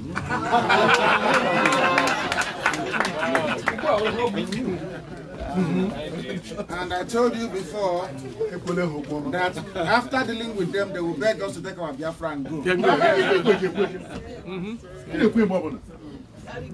I told you, after dealing with them, they will say, take this your Biafra and go. If the Fulani are wise, if they are sensible, they will give us referendum tomorrow morning. Yes. Or else we will destroy the Fulani image all over the world. Yes. That they will be worth nothing. Yeah, it's almost done. They have been exposed. Everything is exposed already. They will be worth nothing. They are playing with us. They don't know how determined we are. They don't understand how focused we are. They don't understand what we are prepared to sacrifice for Biafra. They underestimated us. And it's a good thing they did. Yes. Oh, good. Very good. If they knew how serious we were, I'm sure when I was arrested, they would have killed me or shot me. Yeah. And damn it. Now they know. Now they know we are Biafrans. Now they know there is no going back. Now they understand how serious we are. The Yorubas can choose to be slaves in Nigeria. The Biafrans will never be slaves. Never. And they say, You can't put us in the bag. never. They have lost their voice, but we have not lost ours. Yes. We will continue to speak. Yes. I also have a message for all component ethnic groups in Biafra land. Those that they will give peanuts to and tell you, oh, don't worry, we'll clean your village for you. Strategy for you. Those that will go to, because that's what they do all the time. Always. I call it the warrant chief methodology. You know, we had no, forget all this Asia thing you're saying, you know, we had none before. Of course. Do you know that? When somebody says, my father is the traditional ruler or the Eze or the king, there is no king in our land. Never. These are warrant chiefs imposed on us by the British. Their strategy. And that is what the Fulanis are doing now. They determine who your leaders should be. I said it before, some people didn't quite understand. You see that America for that's it. Yes. We are going to set an example with him. They were the first set of people. When the Fulanis came into our land, when they came into Oka and beyond during the war, their aim, according to Murtala Muhammad from his mouth, their aim was to kill everybody. Every male child up to the age of 10 to 12. Then convert them to Islam. Appoint them to be the leaders of our community. When that very plan failed, they used one or two people to go and form Ohaneze. I keep saying it all the time. Because I may call a meeting now of a few people together to start something. But you wouldn't know what I have in mind. You wouldn't know who sent me. Some of our people here in the USA, a governor will come and give them some money. Say, call your friends. And they call their friends. And they start one thing or the other. Isn't that correct? Isn't that correct? That was what happened to Ohaneze. What strategy? And Ohaneze became a tool at the hands of the Fulani Caliphate with which to destroy our edifice. Because Wodo was arguing with me that Ohaneze was formed by a notable Igbo man. And I said, you're talking... I see a clown of, falsehood. If they were formed, imagine that somebody with my type of outlook, or should I say the outlook of IPOB, we have to be in charge of Ohaneze. Do you think 3 Igbo local governments will be in Benue State? No. No. Do you think Ebama will be divided into 3? No. Do you think Obi will be outside the land? No.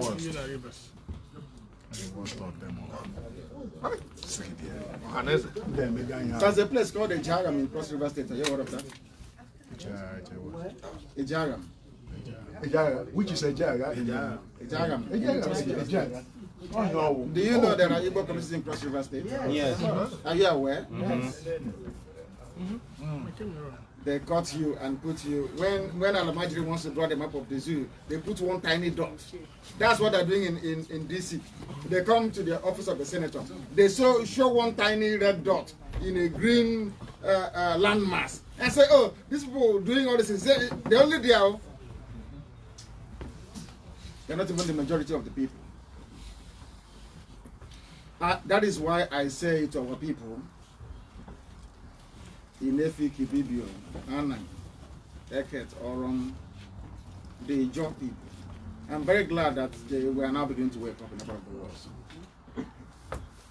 That if we don't bind together, as the Yorubas have now realized, that they need to work with IPOB in order to stop this influx of Satan. If you don't work with us, all of us together as one family, this great IPOB, we will be overrun by the Fulani Caliphate. The Fulani themselves they have never fought any war before. Never. People always fight their wars for them. That's right. Are you listening to me? Yeah. Fulani gets you to do their dirty work for them. Fulani did not defeat the Hausa. Never. Fulani convinced the Hausa to fight themselves. Yep.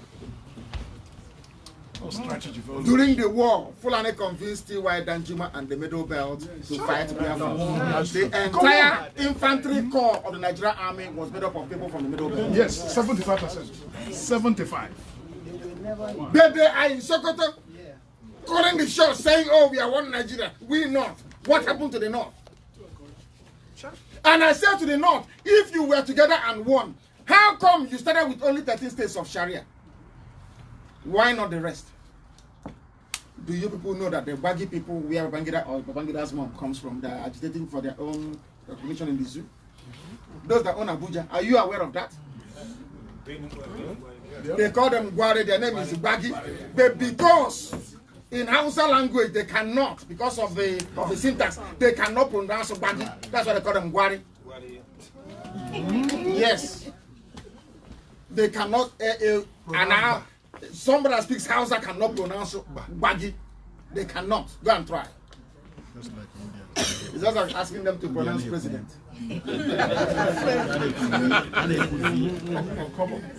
These are historical facts in the zoo. Today they are fighting to be free. And I want to encourage every group in the Middle Belt. I want to encourage everybody, every ethnic group in the zoo to rise up against this impending doom and disaster. Or else we'll all be consumed. And what happened to Hausa people will happen to all of us. By the time you know it is too late. God forbid. God forbid. Do you think the left will help you abroad? No, of course not. You think they'll help you? No. Never. No. That is why we need to work very hard to ensure that Biafra is restored in our time. Yes. Others may fall apart, but this very IPOB will never ever fall apart. Never ever ever. I have told you this story before, but I will repeat the same story tonight. I will keep saying it until it filters into our skull. Fulani people are migrants. They are not Aborigine, they are not original. Sokoto. Listen very carefully. They are not original to Sokoto. Sokoto is Gobe, not Sokoto. The real name is Gobe, not Sokoto. I repeat. Fulanis, they came. The stupidity of the average Hausa person is the reason why we are in the mess we are in today. Understand this very well. If you understand the mindset and the approach of the Fulani, you'll be able to defeat them. Yes. We in IPOB, we know. And that is why we are defeating them. Yes. They came into Sokoto with their cattle, as usual.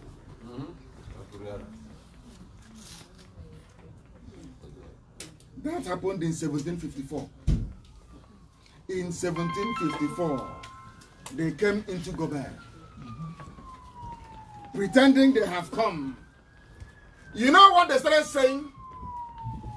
We have come to fight corruption. From Senegal. All the way from Senegal. The same way today in Abia State they are fighting corruption. And they said to the Hausa people that we actually Muslims before these vandals came. That the version of Islam you're practicing is idolatrous. It's not consistent with the teachings of what we now know today to be the Wahhabi sect. That we need to change them. They employed Othman Danfodio as an ordinary teacher. A teacher to teach the children of the king, who was then in Katsina. Are you following me? Yes. Like those who are opening banks. You came to my house, I cooked for you, I presented it.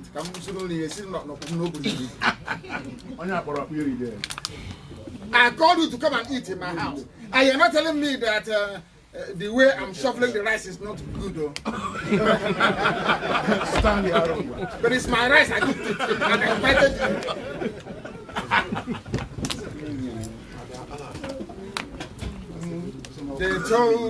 They told the Hausa people that their kings were corrupt. Yes, and I was back.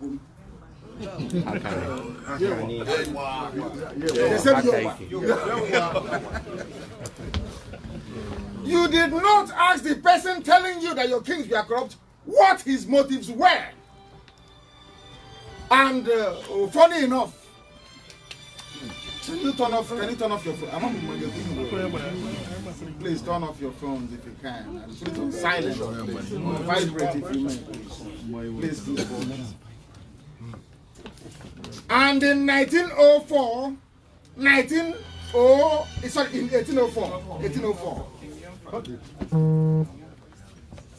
he managed to convince the Hausa peasants that the thing stopping them is corruption.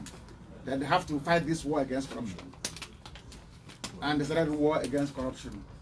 The Hausas foolishly fought war against corruption against their own people and overthrew their kings. And the Fulanis replaced them as their emirs. As the Fulanis, listen to this very carefully. It has a very funny history.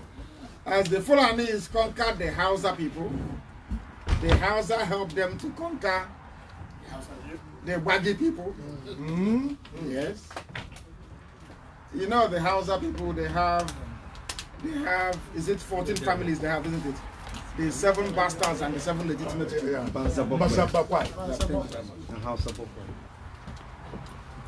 Bokoi and Banza, isn't it? They helped them to conquer everybody.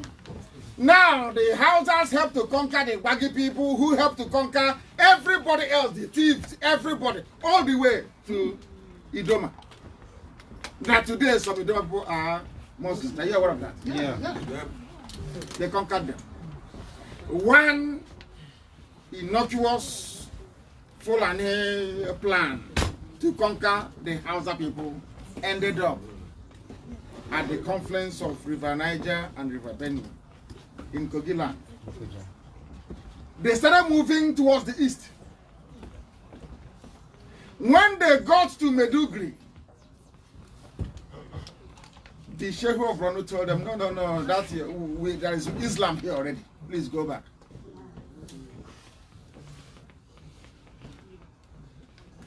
That was why Borno remained untainted for a very long time. As they conquered the Hausas and the ethnicities of the Middle Belt, they now descended on the Yoruba people. They conquered the Yoruba people. That is why there are Muslims in Yoruba land. Not just all the way to Lagos Island. 80% of Muslims are Yorubas. They came to Biafra land. As you know, they would. They came to Biafra. What happened to them? They died, I think 1677. They died. Sister Flag. Sister Fly killed all of them. 1677. Ordinary Sister Fly. For those who don't believe in God in heaven, 1677. because there was need for God in heaven to preserve his children. Always.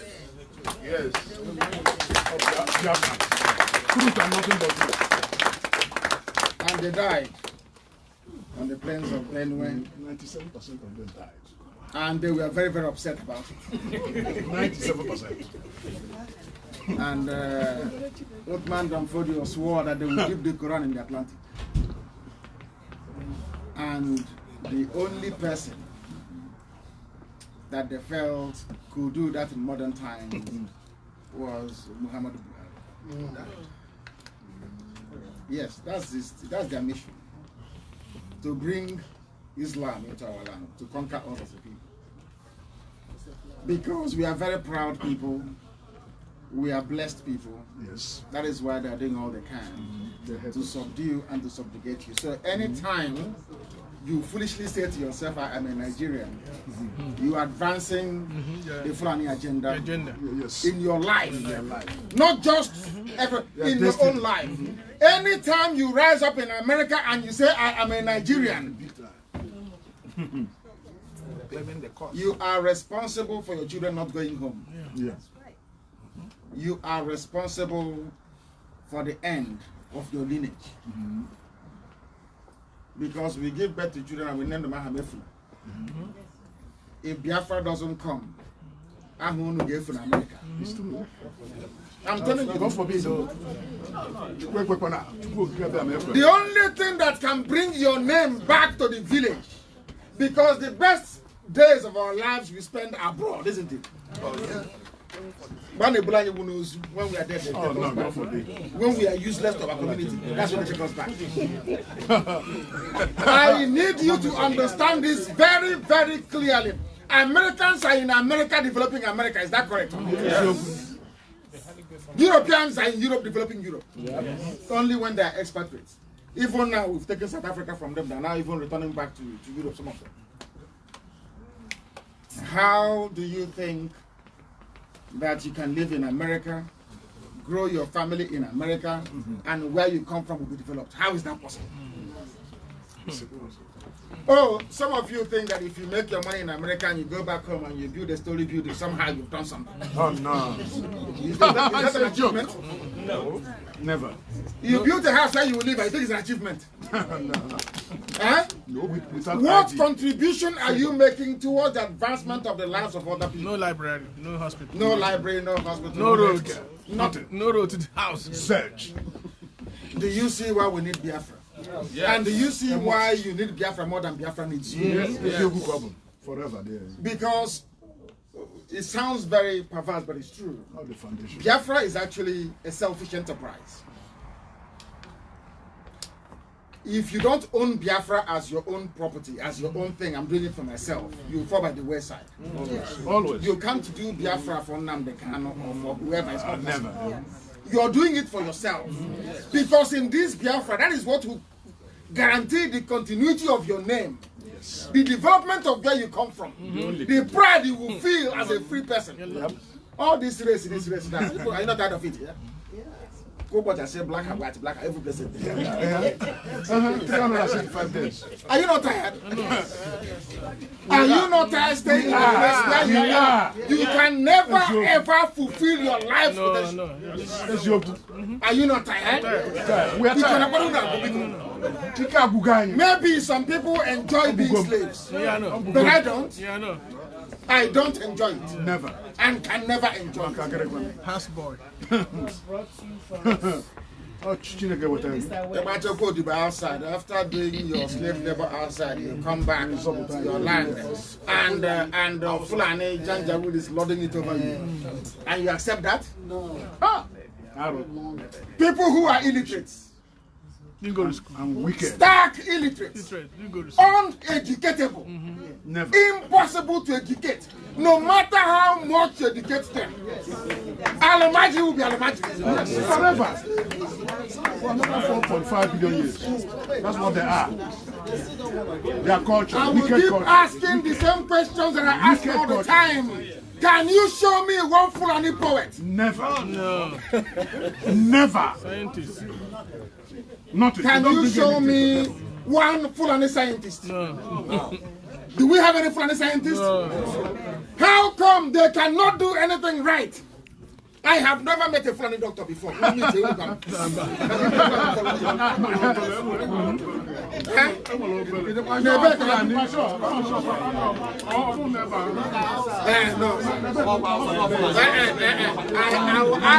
ask again.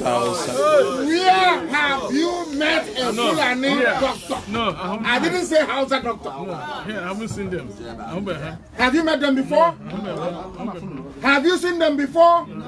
How come they cannot be a doctor? They are not pharmacists. But they are good enough to be the president of the country. And you expect to be developed. Is that possible? No, it's not. Sometimes I ask myself, what type of planet are people living on? People who are blessed, people who are industrious, people who are hard work. They are not qualified to be president. It is those who cannot be president. Do you see how people reason in the zoo? People who are nomadic are now qualified to hold the highest office in the land. Those who are educated are in America, doing irrelevant jobs. And you're telling me that all is well in Nigeria. You're telling me that to be a proud Nigerian. Who is a proud Nigerian here? Who is a proud Nigerian here? Nobody.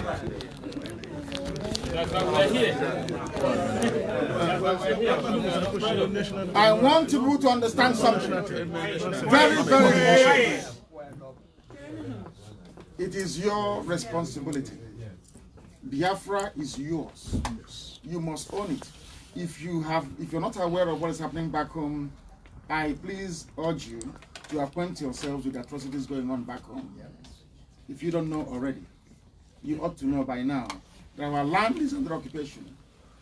You cannot come out as a free being to express or to exercise whatever right they claim they have given to you via their sham constitution.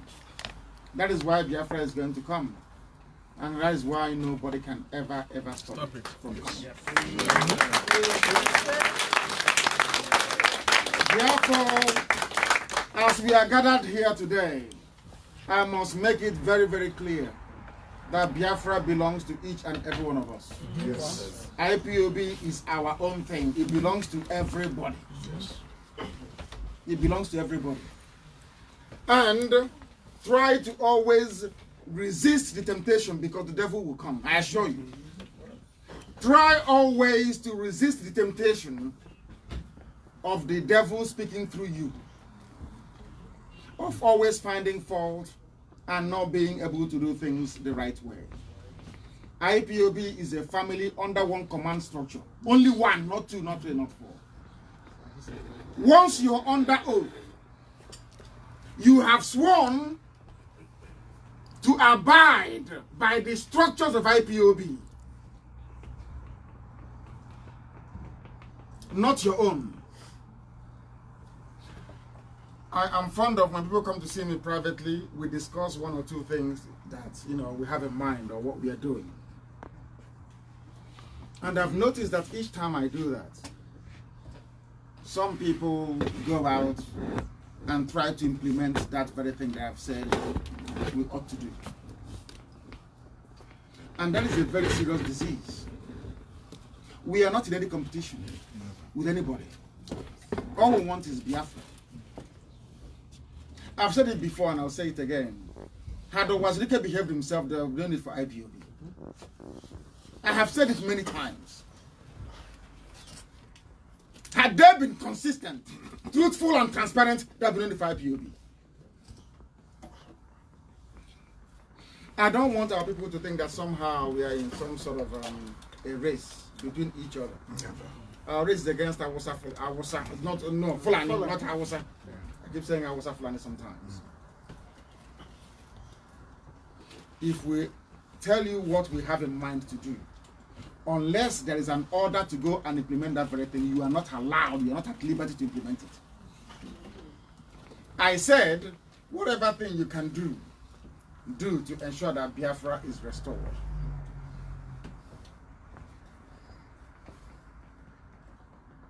It doesn't mean you should take an idea that belongs to DOS, you were privy to, and try to implement it yourself. When your mom says to you after school, oh, go into the kitchen, there's a pot of soup there, take some and eat. She's not asking you to go and empty all the meat and the fish inside the soup. You're supposed to have common sense. Is that correct or not? Truth. We have a problem, which may be we are going to have a day of prayer and fasting. Every evil spirit to leave us alone. I'm telling you the truth. Because our enemies always come together to fight us. We must always band together to repel them. Yes. Forever, yes. Unless you're asked to do something, don't do it. Go and get people, preach this very gospel to those around you. Go to your workplace, contact your senators and your House of Reps members.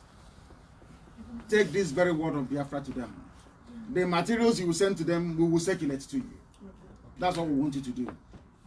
Not to go and start opening a bank. That's not what I asked you to do. Because if you try that, the name of Biafra has now entered their records. When we now come up with our plan for the bank, that the corporate bank wanted to float, it's very, very difficult for us to carry that through. We wanted to float a corporate bank, not banking for everybody, for a reason. Why you need such a bank? We lost the war because we couldn't get weapons in. Are you aware of that? Yes. That was why we lost the war. Yes. Our fathers were playing about with sticks, pretending it's a gun. They go into battlefield with nothing. It's only those they can kill on the enemy side. They take their guns, isn't it? Yeah. Do you think Fulani can defeat us in a war? No, not possible. No. Even if we are blindfolded. No. They're not strategic. We had no guns. We had no guns during the war because there was the lines of credit open to us. I'm saying this now because they have ruined it, what we wanted to do. Those idiots, they have ruined it. And those of you that were able to speak to, but because you lack discipline, some of you, you listen to nonsense. Ask the person, was this your idea in the first place? We are fighting Fulani in Ebonyi State. Did I ask you to go and fight them? I'm telling you, we are fighting them. This is what we are doing. Did I ask you to go to war front? No. We have men who are doing that. It's not your job. Your job is to go out to evangelize, to provide help, to provide funding for the work they're doing on the ground. I didn't ask you to go and fight. Or because IPOB volunteers are in fighting. You go and open your own in Anambra. That shows lack of discipline. It goes to show that you don't understand. If we take that mentality into a war, we'll lose. That was why Ojukwu gave money from his own pocket, his father's money. Go and buy weapons. Some people ate the money. I ran away.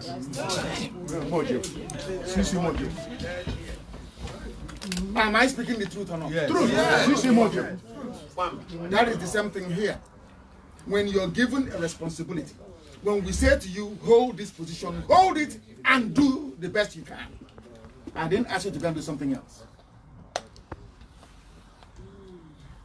A lady went to Red Cross in London in 1968-69 to go and withdraw money to buy relief for starving, dying Biafran children. She was arrested by the British. And the Red Cross account frozen. The reason why we needed a bank was to make sure that every line of credit will be open. We can pay for equipment and it will be able to come in. We didn't open it so you can have Visa card and MasterCard. But now, also the bank and my video now going on. Giant bank. Can you imagine such ill discipline and stupidity? Something so secretive, now our enemies, they know. Now they know. Because they labeled as a terrorist group, we need source of funding that they cannot question.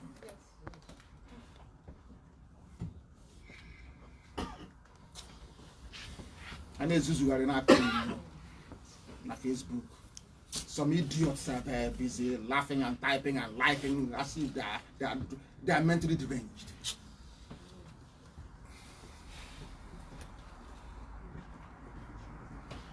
My happiness is that they will never come home again. They will never come home again. Because men have died in this very effort. Yes. So far they know. Obere was fighting for you and he was beheaded in Ipob. I'm sure you saw his blood. Fighting to save you so you can have land to go back to. Idiots are in America opening a bank as if they are foolish. That is why an organization as big as the World Ipob Congress could not make any iota of difference in our lives. As big as they are. With WIC here, why would Nnamdi Kanu come from the UK to come here to lobby your lawmakers? Why should I? You are the ones to do it and tell me what is happening here. That's right. Bank. What we ask you to do, you will not do.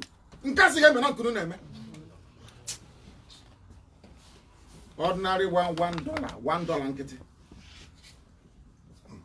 Do you know how much it costs to engage a lobbying firm in Washington, D.C.? I ask all of you, go and try and recruit one tomorrow. Can you recruit? Ordinary $1 was a problem. $1 became a problem. Can't you afford $1? How come you can't let your neighbor in a month? You can't afford $1? Why not? Because Fulani people are laughing at us. They are counting on that thing you have inside you, that destructive demonic spirit to question and to argue everything. That's what they're counting on, to colonize and enslave us. Always. When they speak, they say, we know you can never be united. We know. Only $1 only. Is it going to kill you? No. Never.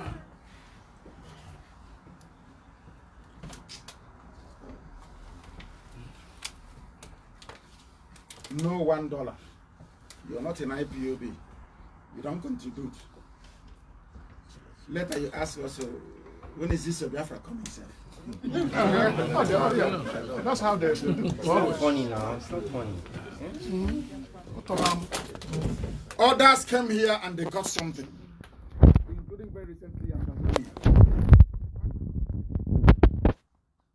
Because some of these were the ones that will drive us away. They will say, oh, God brought you to bring Biafra. Biafra has now come, so you can go home and dance there. Let technocrats in America come and run it. After all, I'm a manager with IBM or Google. Yeah. That's what you will say to us. And mark it down. This thing is going to happen. You will come from America to tell us that you are coming from country in the world. You know how to do it. Yes. That we that suffered and died should get away and say it. Are you doubting me? Yeah, no. That's what I want to hold us. I know them. We have the awareness. Come and join us to make Biafra a possibility. Before it becomes the reality of our time. Because your participation is very, very key. Learn something from America. Everybody supported Washington, didn't they? Of course. Did they not support Washington? Learn something. learn something. The thing about it is that because we are very, you know, the whole world is listening. You know, people say don't wash your dirty linen in the public, but I wash my own in the motor park.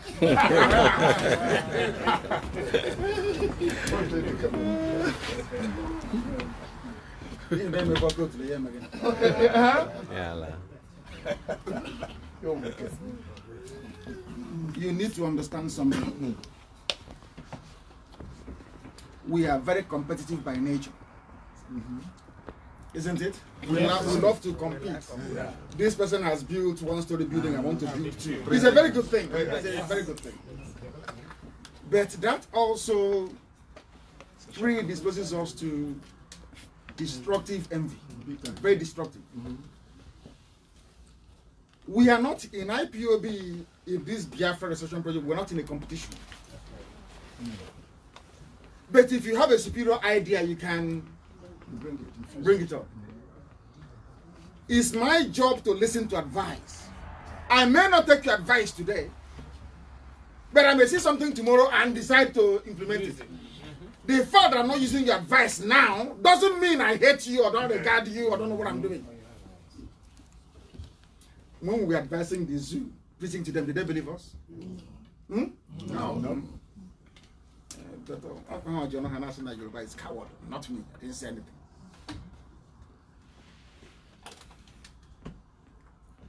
We need to understand this. That in Kiruka, what is ahead is bigger than what we are saying now. That Biafra belongs to you. It is your own. It doesn't belong to me. It doesn't belong to DS. It doesn't belong to IPOB. I know in a wider context, everybody is IPOB. Insofar as this movement is concerned all over the world, pushing and moving ahead, it doesn't belong to us. It belongs to every single soul. And by the time we have run this race, only those who are worthy, it doesn't have to be us, will be eligible to serve Biafra. Yes, of course. And we don't know who those people are going to be.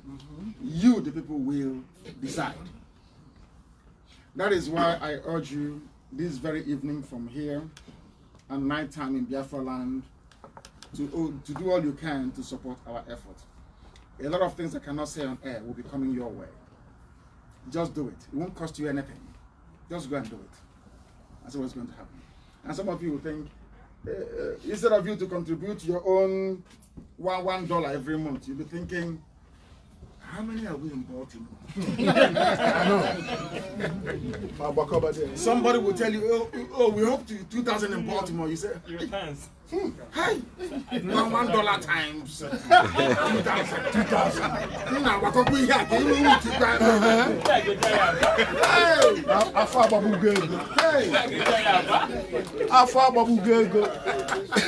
But when Al-Majri comes to your village to kill people, you start calling IPOB. And the reason why we are asking you to contribute $1 every month is how it is done in the olden days. That is the only census we can have. That is how we know how many people who are with us. Do you understand me? Yeah.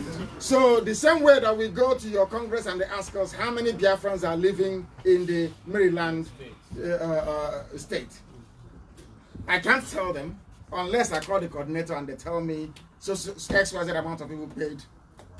They are wondering. That's how you identify and you say you're very serious. That is why in our land we don't point at people. Are you aware of that? You know why we don't point at people? And I are gone. We don't count 1, 2, 3, 4. We don't do that. You say you don't know the reason why? No. Tell us. You know, $1 first.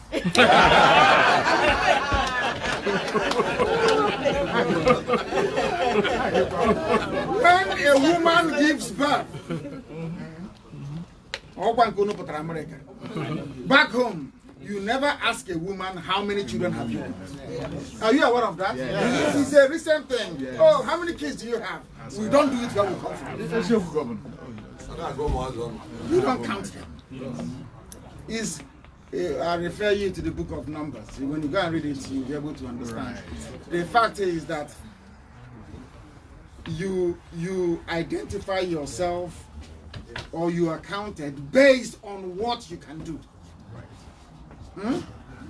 I've told this joke before. It's from Mbise. It's an Mbise joke. Okay. And it ties into this $1 thing. I'm out of time. Yeah, no. I want to announce something. All those people that park at the other side, please, the owners are ordering that we have to park across. Please park across the road. Please. Park On the street? Please. If you're parked at the back there, please move across the road and park over there, please. They park it on the street. No, this side is okay. Those side parking the other building. They park on the street. If you park here, you okay, but those that Park at the back over there. Please move your Thank you very much. those that park along the road, you okay. If you park behind this building, you okay. But if you park in the other building, or the other building, not this parking. Are we good to go? Yes. I don't need to stop.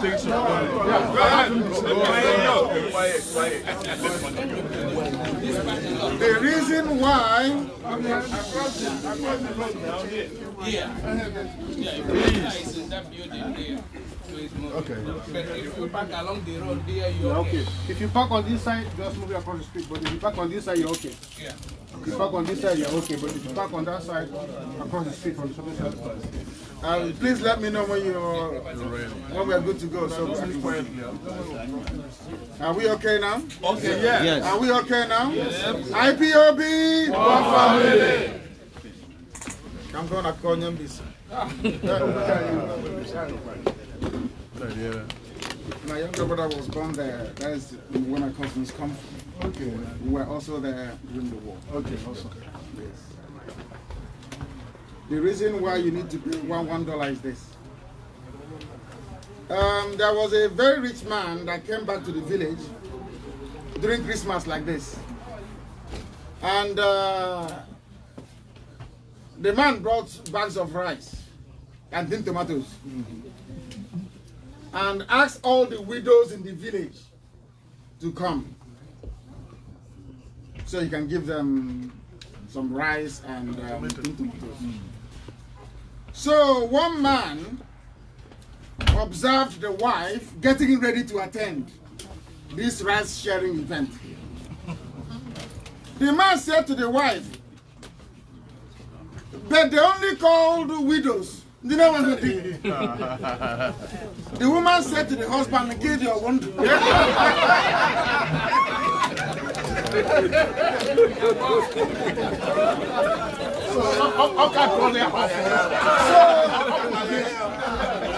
So if you're coming to count your typical census, you count the man as a man. But to the wife, the man is no longer a man. That is why you need to make contribution for us to know that you are there and part of us. So when we are speaking, we speak with authority. And if you say that somehow we'll become we'll be, flush with money and that is not a good thing. Let me ask you this. Do you know how much it's costing us in Ebonyi to keep the Fulanis at bay in Ebonyi? Do you know how much it's costing us? Yeah. When any of our men falls on the battlefield, do you think we abandon their families? No. Do you think we abandon them? No. Those are some of the things that we're doing that you don't know about. We fought them in Anambra and we drove them away from there. We did. In Imo, the same. In Abia, the same. They want to use the cover of the barracks in Ohafia to come in. We said no. We drove them away. We are fighting every blessed day.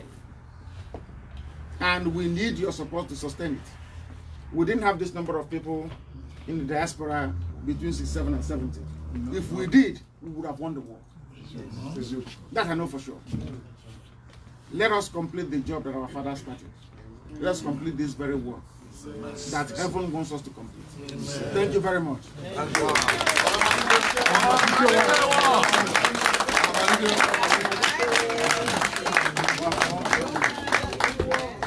Thank you. if you have any questions, you're free to ask. I believe I'm in order. Is that correct? Yes. You have questions, you ask. Go ahead. One at a time, please. What is your name? Please introduce yourself first.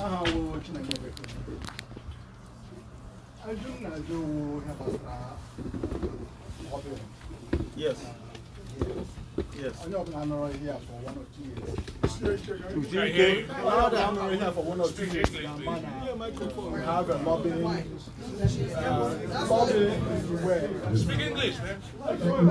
Why English? Why English? Why Because Biafra is okay? Okay. English. I got you. The quickest way to get something here. Because the people who are lobbying on your behalf know the system. They know where the guns are buried. So it's usually the quickest way. So what my question is, which I will also commit myself to doing, is what's the best way to raise the funds for the lobby? That is my question. The money Thank you very much. Our brother is asking what is the best way to raise the money. If you have been paying this $1 a month, there will be no need to ask you to do anything, isn't it? Well, like $1, what I mean, come on. Then from there we pay them.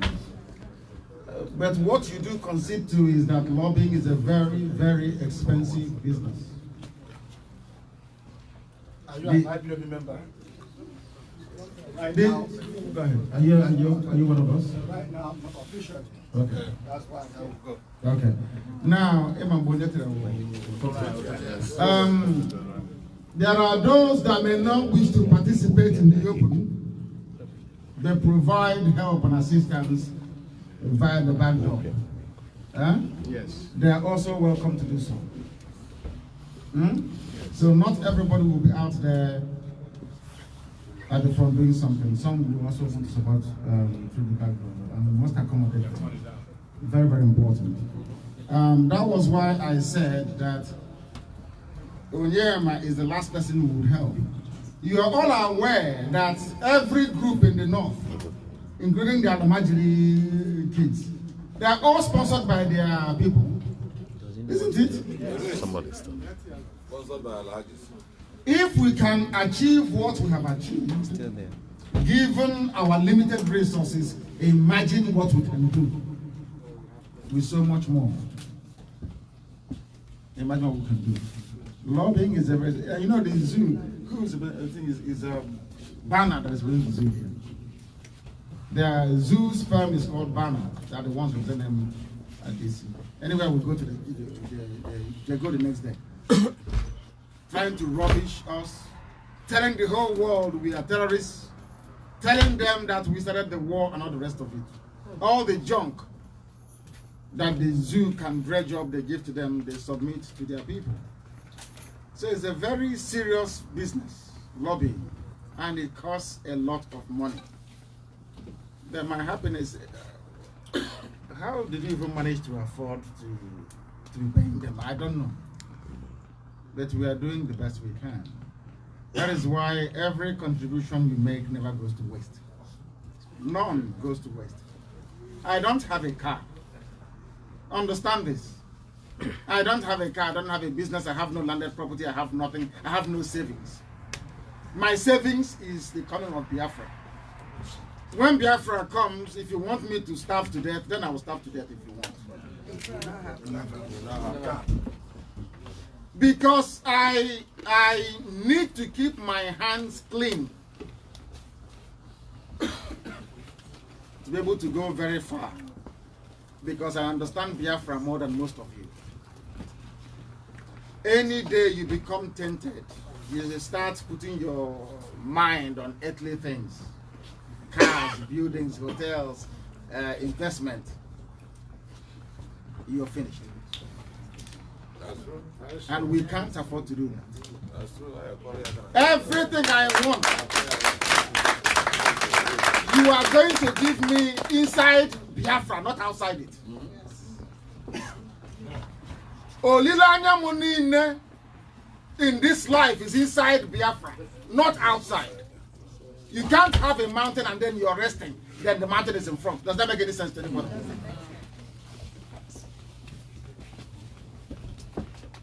Elohim has taken everything from me,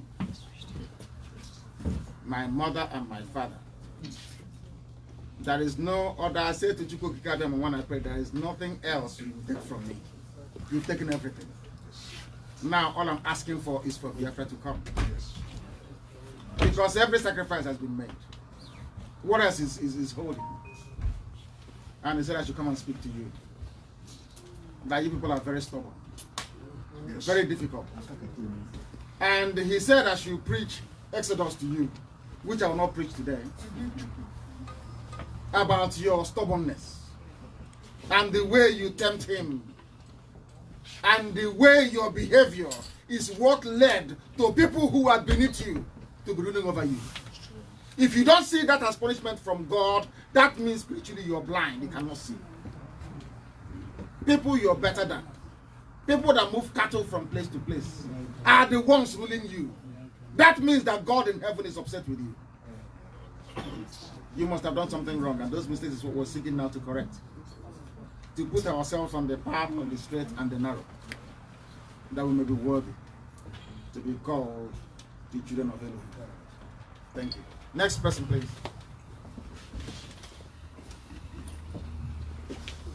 IPOB. More family. I said no. I have George does on your way. As you need be said. As a can connect because for over 4,000 years, outside Moses, Joshua, and David, this is the first time you have waken us up. I got me here, Benjamin Netanyahu, 3 months ago. Oh, this size of Bible code in our conference. He was telling a lecture that Israel has no constitution. He brought this Bible and told it. This is our constitution. And it started in 1948.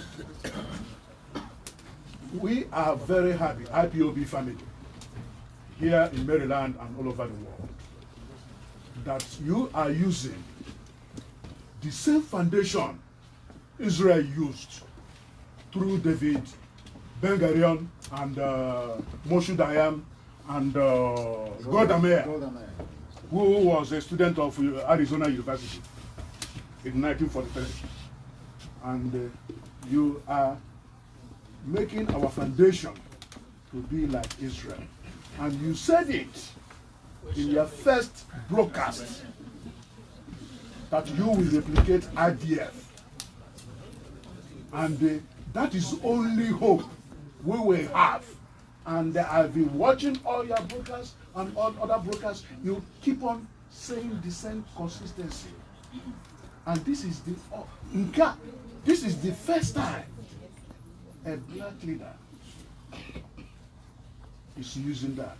And that will make Biafra to have integrity. And the foundation you made. Ask your question, sir. I don't have question. All I have is the praise and the foundation. And this is the only hope we will have. The only question is not a question I would like us to have is in our flag. When we are going to hoist our flag in our freedom and independence, I would like us to include 7 stars. Stars, which means the 7 ethnic group of Biafra, with Ofonogu in the middle. Ofonogu, which is command and the status of God, so that well, the same thing Israel made. We must always we are not going to advance. And that is my contribution, and I want to remember this. Thank you. That's your opinion. Thank you very much.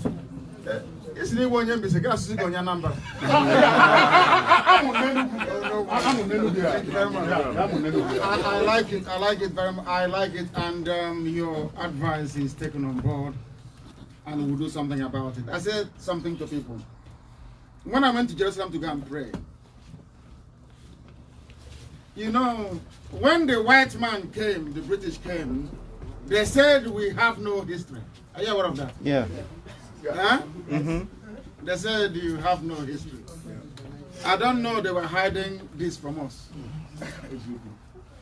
Who's Marochuku here? Arochuku. Yes, she is. Can anybody tell me the transliteral meaning of Yeshua in Igbo language? What's the meaning of Yeshua?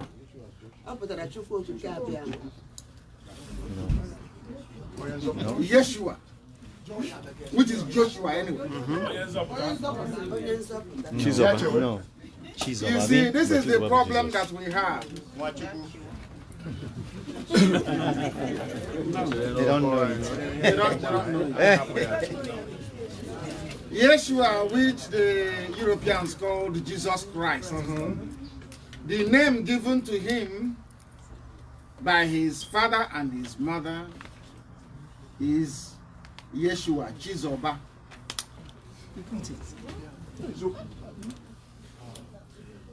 Only the Israelites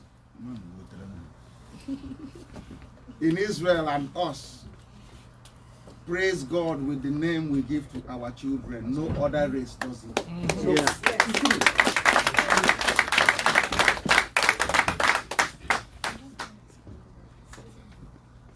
And Chukwu Kikabiama said to me that those that fought before fought under a different banner. That we should go to battle with his name, Chukwu Kikabiama, and see if we will not be victorious. That's why I'm very certain that Biafra will come. There are some who don't understand what we are doing. They say they are Omenala and Ordinala, who don't understand the spiritual dimension of this. Our land is holy, no doubt about that. Yes. I'm not saying it's not. So is also the land of Israel. That is why men go mad trying to conquer that very small place. Yes, always. But there is one original religion, only one, from which the other ones became branches. Is that correct? Yes. That original religion is the knowledge of one supreme creator and owner of the universe. One. That our ancestors worshipped. Our ancestors worshipped directly. Yes. But because Elohim is very fierce, they try to go through others to go and plead when they commit crime. Our ancestors, they can no longer go and pray direct. They start looking for one Amadi or Aros to go and take them. Do you know that's why you have Aros in our place? Yeah. The small angels. Do you know that they are small angels? Are you aware of that? Yes. Are you sure they know this? We know. Small angels. People have cheese, lesser gods, small ones, because the big one, when he gets upset, he kills everything inside. Yes. Chikubu. King Kuku, that big one, when he's upset, he kills everything. So when they commit that their crime, they do in those olden days. I tell me, the world is listening. They hide behind a lesser god and ask that lesser god to please beg the big one. Do you now understand? Yes. Not that you worship those small deities. No. They are messengers. We ask them to go and please go and beg for us. Because when Elohim is upset, you know what happens. Many That's what happened. I don't want us to misunderstand it, because some people think they confuse Ordinala with Omenala and what we are doing. No.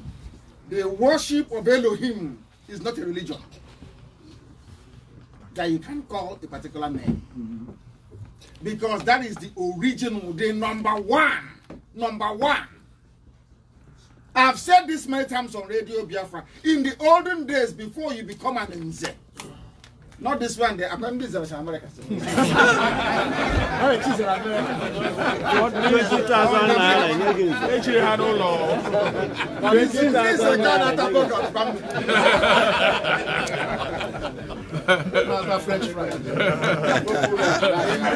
Let me tell you why, what used to happen before you become a titled man in the olden days. Nze Ozo. You bring out your tongue and they will make 7 incisions on your tongue. That's true. They make 7 marks on your tongue and it will bleed. Yes. And from that day, any day you lie. Yes. That is why you have to speak the truth to remain alive. If you lie, you will die. Yes. And that's why they start hiding under Amadi on hand. Okay, all that rubbish. Because you know if you lie, you're gone. And also go and check in our land. You know the boundary, we call it okay. In our land. If you move it. If you move it from where it is, that's right. it will never be well. It's in the Exodus. Yeah. All these things that people tend to confuse, right. They don't understand. They don't understand what is behind what we are doing. It's a mystery to most people. Yes. They thought we woke up one day and started to do, oh, Biafra this. No. We understand the sacredness of our land and what Chukwukika Abiyama said. Our clock started ticking from the year 2012, 75 years from then. If we don't achieve Biafra, I don't know how many years, I don't know within how many years, but if you don't achieve Biafra as soon as possible, our race will be destroyed. And it was then that the BBC issued, no, it was actually United Nations, that issued a very grim report that the Igbo language will cease to exist within 75 years. These are some of the things that you don't know. So we are running a race against the clock to restore the kingdom of God upon the face of this very earth, which Biafra is. Which Biafra is. Some don't know this, but we do. So it's not just about freedom fighting for the sake of it. We are trying to do the will of God. Yes. People who don't understand won't understand. Thank you very much. Yes, right here. Give me it. Yeah. I'm right here. Why you? Take this one. No, take this one. Keep going. Okay.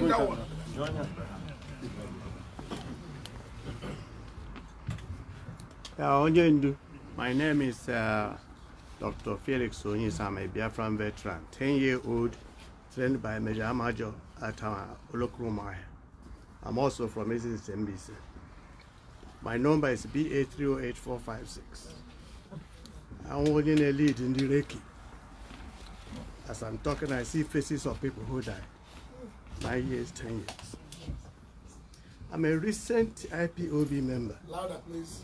I'm a recent IPOB member. I ate in the same table with Uju. No, I come to my problem is America. Your leadership in America. America is the leader of the world. I'm here 44 years old in America. And the people we have put or allowed in the leadership are the people holding us from getting Biafra. You have said it here. And I'm here to look at their faces. Some of them have spoken to me. As I was before I people. Your leadership is why we don't have Biafra today. Don't answer me here. We were here in New Carrollton. Yes. I have a house not too far from. I called my junior brother when I had it. I just drove from Philadelphia. I've been gone for 4 months. People been looking for me. I can't say where I went. I just came back. Immediately I closed my office. I called my younger brother. I said, go there and see you. He saw you. When you went to Chicago, another one saw you. It's on the video. Not here, please. Gather your coordinators in U.S., your leadership. There are a problem here in U.S. Because you said here, excuse me, because if you're afraid, the fear fears the fearless. I'm a reverend, a chief. There's no title they haven't given me. I'm in Nigeria 4 months, 3 to 4 months every year. Here. I am the pioneer of medical mission. I'm the pioneer of telemedicine. Now, it's God. This, I don't call this Bible. Basic instruction before you live on earth. I call them the manual of life. Yes. If you have TV, you have your iPhone, and you buy it from Best Buy, they give you a manual. It tells you the parts in it. It tells you how to work it. If you can't work it right, you can't get the best. The same with the TV. That's the problem you all have. I read this at the age of 10. During the war, I read the whole thing. I read it every single year. This is how I've concluded it. I read the whole Quran, the Gita of the Buddha. I studied religion and what you're saying is, so I've been listening to you for years. I'm before I'm here. Now, go and talk to them. They are a problem. The vision I have for Biafra is not really democracy. The only democracy there is come and vote, determine who leads you. But we need the meritocracy. Meritocracy. That's what China does. I've been to China many times. Your coordinators need to read. REA, the readers are leaders. I do leadership training. I'll give you my private number 24/7. I've been an advisor to African presidents. I won't mention them. They don't read. We don't read. Africans. After certificate, after school, that's it. Even here. Anybody have read the 3 novels this year? Please raise your hand. Nobody. I read average of 40 to 50 books every year. I've read 41 this year. I just ordered 11 books. You can't run this world with common sense. All these things you're talking about here, I know. And all this stuff. Because you read. That's why you can lead. That's the problem with Fulani. You're right. How can someone who didn't go to school run? I have an office in Abuja. I have across Nigeria. That's my number one. Then this is another important one that will get us to one of the things we need. Who knows about Bruce Mayrock here? Bruce Mayrock. Raise your hand. Bruce Mayrock. Anybody know about Bruce Mayrock? You know about him? Bruce Mayrock died what? May 30th, 1969. At the age of 20, 1949 to 1969. This is the young man that sat in the corner in front of United Nations and set himself on fire because of Biafra. He did something only Jesus did. And none of you know about him. I have it. Go to obituary.com. You will see his grave there. I put this. You can go there and put a flower and memorize him. You don't know. We need education. Your coordinators are doing nothing. This man here has been with me to fish out our younger children born here to educate them about Africa. We do that. That's what you need. Our leaders in America is a problem. They are holding Biafra. They are looking at me. If they doubt me, they come to me. I can come and say it loud and clear. That's true. Yes. That's why we say that if they don't move, we are going to find another direction to work with you and get what we want. It's an emergency. We have an emergency. We have an emergency. They are the problem. Now, I have said that. Now, Onyendu, with your permission, I want to propose that May 30th next year, we are going to Bruce Mayrock grave. Light. I'm looking for the family. I have seen one lady, he responded, but not two of. We are going with the candlelight that day. If we go there with candle, all this major media will come out. The whole children will come out. That's how we can announce to the world that we are serious. Everybody come out after the marching on June 20th. I mean, before that, we take candlelight, Biafran light, stand there for so long, the media will come. His grave is there. Go to obituary.com, go there, all of you now, and put there, rest in peace. You see my own there with a flower. You do it, obituary.com. Thank you. Those two things are all I want. Our leaders here need to set up. If they don't sit up, change them, because before President Clinton left to Nigeria, what did he say? He said, when you, what? It was Albert Einstein that said it first. When you see, insanity is when you continue to do the same thing again and again, and you're getting the same result. That's how he defined insanity. And that's what we're doing. You are asking us, have we gone to our congressmen and senators? Who is supposed to lead that and do it? Our coordinator. Have they done it? No. No. Are they encouraging people to do it? No. So that's our start. From today, the dynamics must change. Thank you, God. Thank you.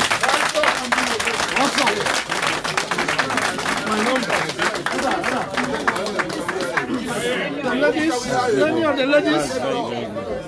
Come on. Yeah, I said everything now. Ladies? Any ladies?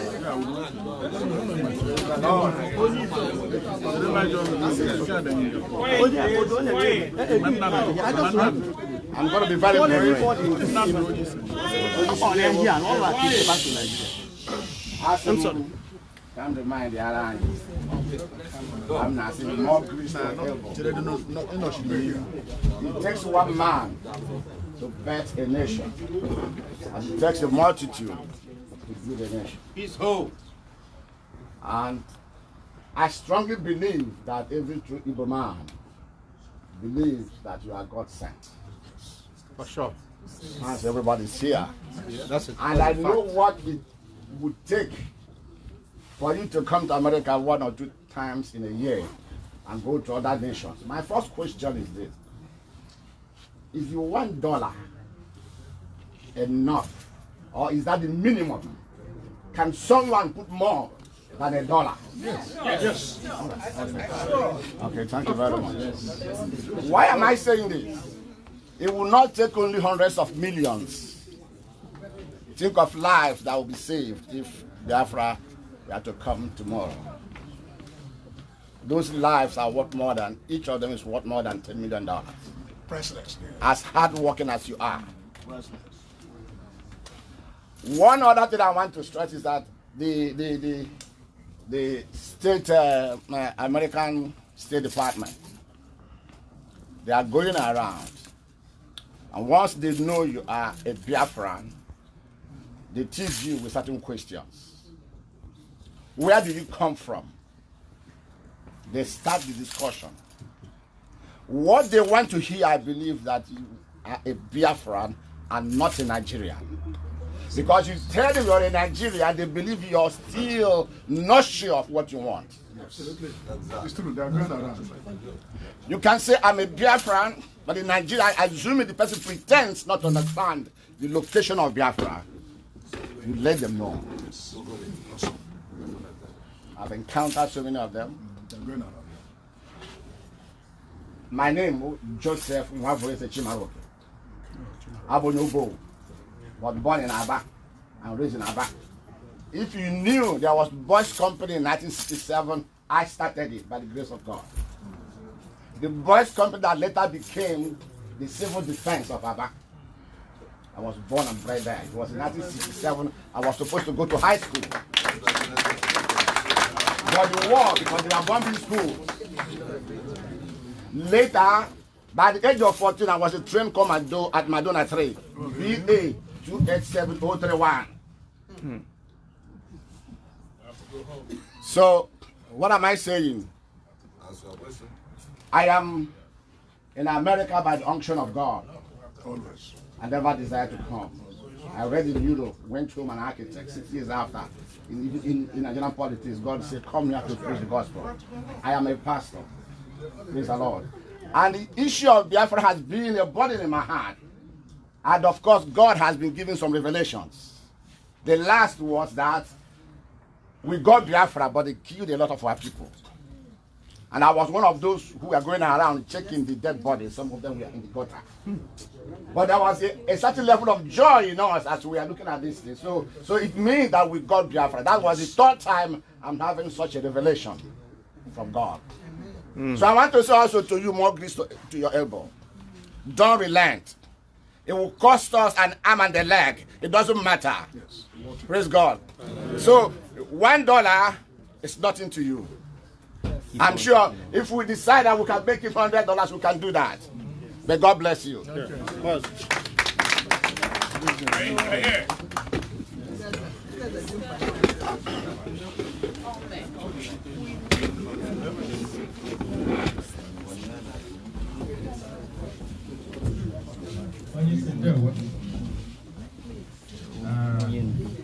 I'm going to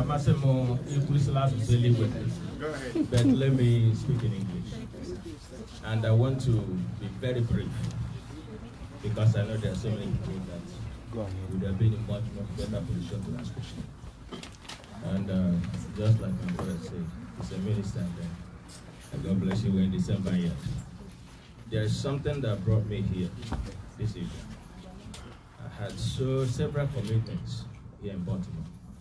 But when I had this, less than 24 hours, as I was here, is that my wife went to U.S. fingerprint place. And based on the revelation that the Lord gave to me, I told them, when you go there, fill that application as a Biafra. It is. I will tell you. She went there and filled in the column where it said nationality. It says something like they say Biafra. Then they asked her a question. The lady came back with the paper. I don't know the kind of paper she filled. And asked her, is it a new nation where you say Google it? That's what she told the lady. And she Googled it right there before her. I said, you okay? She did it as a Biafra. And my wife got her fingerprint document, but I sent back to her as a Biafra. Awesome. So that inspired me a lot because, like, to cut it so short, that's why I'm going to cut it short because preachers talk so much. But it's not bad. But this thing I was telling you people, revelation about Biafra restoration was given to me in 1998. That was when Nigeria divided. So we are here to fill a mission. But my question is this, concerning this donation, contribution. One thing, what brought me here is that I want to know who is the coordinator here, because I don't believe there are so many chatter in the media, in the social media. This one, is that one. That's why I said I'm going to come personally, see who is the coordinator here, face to face, eyeball to eyeball, because I have over 50 people that wants to do some donations, and I can't even tell them anything, but to put it straight the way it is that what are we expected to do it, the name, the information concerning the information where this money will be paid to, number one, because there are several informations out, even account numbers given, which were wrong. So I didn't know how to go, but I can't give anybody any information. Go this way, go that way. That's why I say it's better to come directly and by myself. That's it. Then secondly is this, the issue about Congress. Talking to our Congress people, before I even come here today, I have been talking to our Congress people. I personally wrote them letters of over 300 words.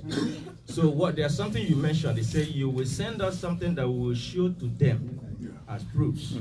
So I was trying to know how those things are going to be sent, because not only that, by the virtue of God's grace, I don't know how I got attached to President Donald Trump campaign team here in Baltimore. Then I sent the message directly to the president through one of the aides, and I got a reply. So I want to know, let me just conclude. I hope you understood what I'm saying. Thank you. God bless you. Thank you very much. Thank you. Can I say something 1 minute? Okay. A woman is here, Ipob.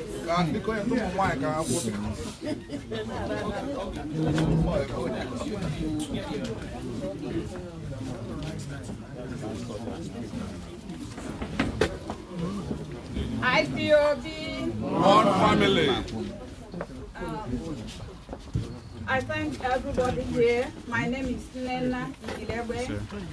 I'm an engineer, civil engineer, back in Biafra land for coming here.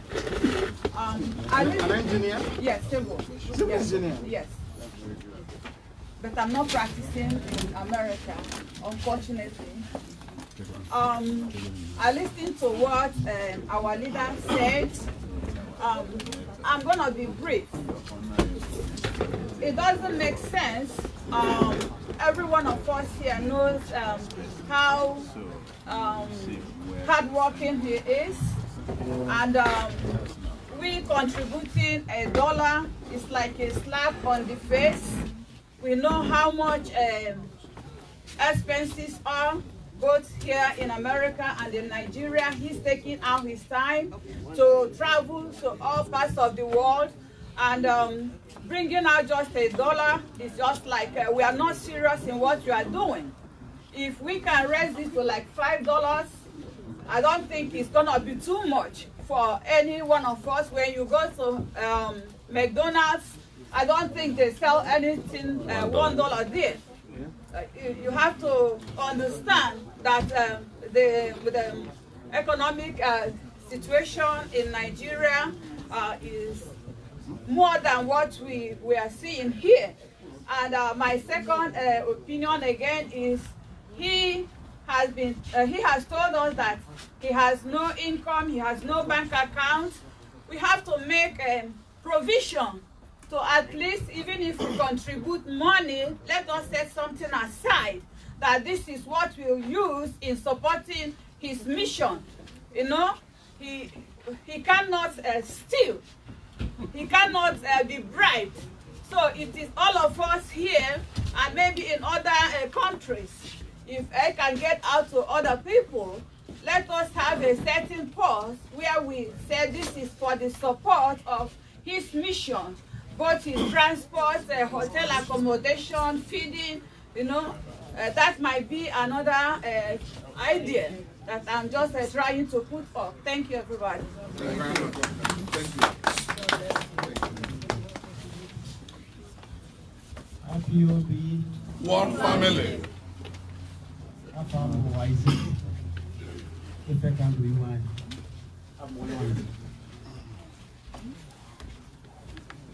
The leadership of IPOB, I have said that this is my first time I've ever meeting our leader. And I said to him, I said to myself that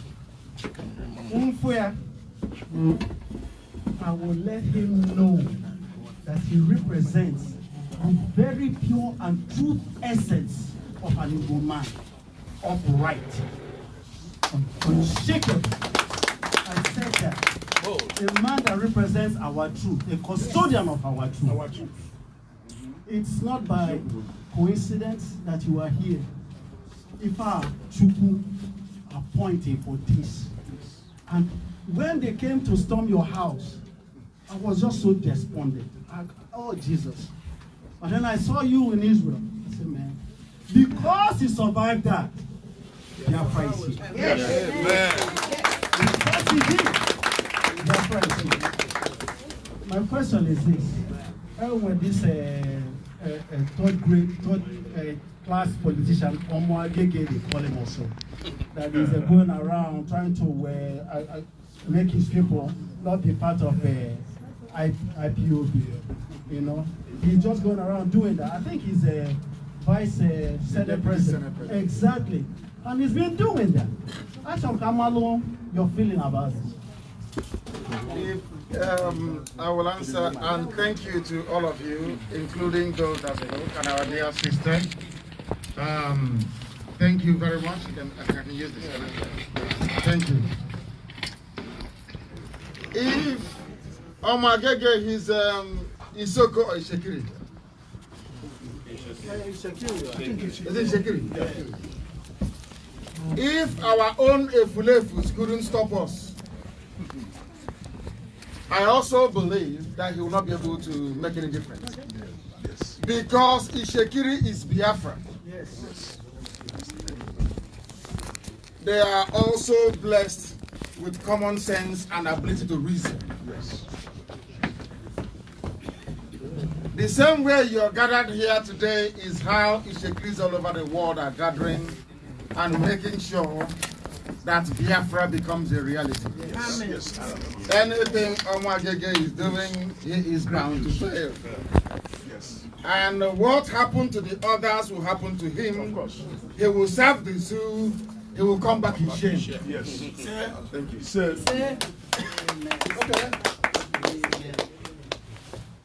My name is Anwar Musu from Unga in Anambra State.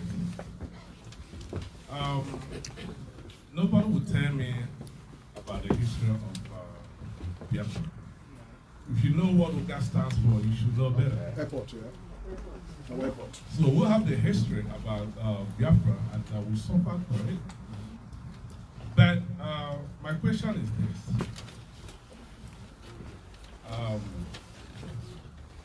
What is the best strategy to market Biafra movement within America?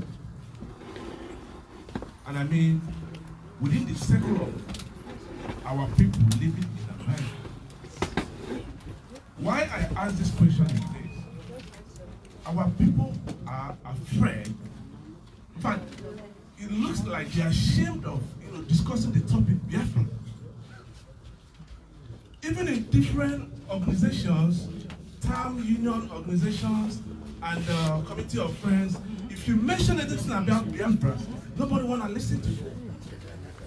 Why are we ashamed to discuss this? I'll give you one example. I belong to Anambra Association. When there was a massacre in Ozobo, this recent massacre, I was so devastated. I mentioned that topic to the organization, asking them, what are we going to do to help these people the government is destroying their lives? Do you know what somebody told me? This is the wrong place to discuss this topic. How old is the person? They know themselves. Some of them they say they are old enough. They are veterans, Biafran veterans. Not Biafran veterans. No Biafran veteran will ever say that. Never. Honestly, my director, I'm so extremely disappointed. I told them. As a matter of fact, you know what they said? They said that we should discuss the topic whenever we have meeting. And the meeting is likely to be next year. Because there is end of the year party which they have to do. I said, look, life is more important to me than enjoyment. Always. How can I be enjoying and then people are suffering? I said, it makes no sense. Yes. America stands for charity and a humanitarian work. So what are we doing? That's the question I asked them. And the next thing they threatened, they're going to get me out of the meeting. And you know what? Before they get me out of the meeting, I got out of the meeting myself. Immediately. Because I'm extremely passionate about this struggle. So I'm suggesting that we should do thorough marketing of this brand. If everybody is ashamed of being a Biafra, I'm not ashamed. And again, most of the people who are looking up to, you know what they're doing, my director? These people are busy conducting traditional marriages in America, chieftaincy, perversion of the culture. They don't want to do something that we encourage we youth to come out and see what we can do for our future. Honestly, I'm not happy staying in America here. Never. Because I know the best vacation I can have is back home. Always. Always. What we're doing here is not the best. My director, I have to commend you for your ability to be here. First of all, I told my friends that you changed my life. I follow you every time, every minute. I listen to Radio Biafra every time. My friends, when you went to Japan, I was talking with my friends in Japan. They were giving me feedback of what is going on. I watch you and I follow you every time. So keep it up. Keep the movement up. Without you, there will be no us here. Yes, it's true. You raise our consciousness. Big time. And I will conclude. Forever. And I will conclude by saying this. And I quote, Frank Fanon said, every onlooker is either a coward or a traitor. Thank you. Of course. We are recording. We are recording. That was a strong one. Anambra Union in America will not support Biafra agitation because they take money from Obiano. It's true. And I say this with every authority. Yes, and I'm not critical. That Biafra will be restored. And all those people who are not helpful when I came here, they will not enter Biafra. Yes, guaranteed. I tell them this, to do everything they can in America in conjunction with the zoo to stop Ipob, to stop Biafra from coming. Because they will fail. Yes. Biafra will come, and they will not enter Biafra. Guaranteed. Forever. Forever. All family. So my question is, because I know most of the time, my name is Chiamaka Chikuma, and I'm from Enugu. So my question for today is, I always mostly talk about how do we engage the youth in the Biafra movement. And most of the time when we come together, the people we see around us are the elderly ones, the senior ones, the veterans. And I ask this question, where are your children? Not because I know you don't want to bring them here. And the other thing is that all this Igbo group or other groups that come together, a lot of the time their children are not even there. I talk to students, I'm a student, and most of the time when I talk to students around me, they don't even know anything about Biafra. Why? Because their father, their mother doesn't tell anything about it. And when I remember speaking with one and he said, oh, the war. That was the only thing he remembered about Biafra. And now that we are fighting for the freedom of Biafra, none of them even recognize or even have idea of what is going on. So how do we, just as my brother said, how do we market Biafra out there? Because we need to go beyond this us and get into the life of the youth, the teenagers, and preach this gospel of Biafra, because we are not enough for the elders to say this to the youth. So how can we get out there to capture them young in order for us to really get our message out there? Thank you. Thank you very much. Thank you. Once as in Ahioman Eromi, is that correct? Yes. It is not how many that actually come on this very journey. It's actually how dedicated the few Always. that identify themselves are able to pursue this very project to its logical conclusion. Yes. When we started IPOB, we went like this, I'm sure. The people you are seeing here today only came because they were able to receive information. Less than 12 hours, is that correct? Yes. And on social media. These are those who are active on social media, I believe. Yes. Or that stumbled upon the fly on social media. Anybody that claims they don't know about Biafra, you are deceiving yourself and you're lying to yourself. Always. What we are going to do, our brother Ndukochukwu Alala has said. No, he's there. He's there. Oh, okay. On there. They said here about the leadership in America. I used to watch Bugs Life. I watched it within America. I'm not watching it in Nnamdi Kanu as well. You know the movie Bugs Life? Have you seen Bugs Life? It's a cartoon. Yes. It's a cartoon now. Go and watch Bugs Life. Watch it.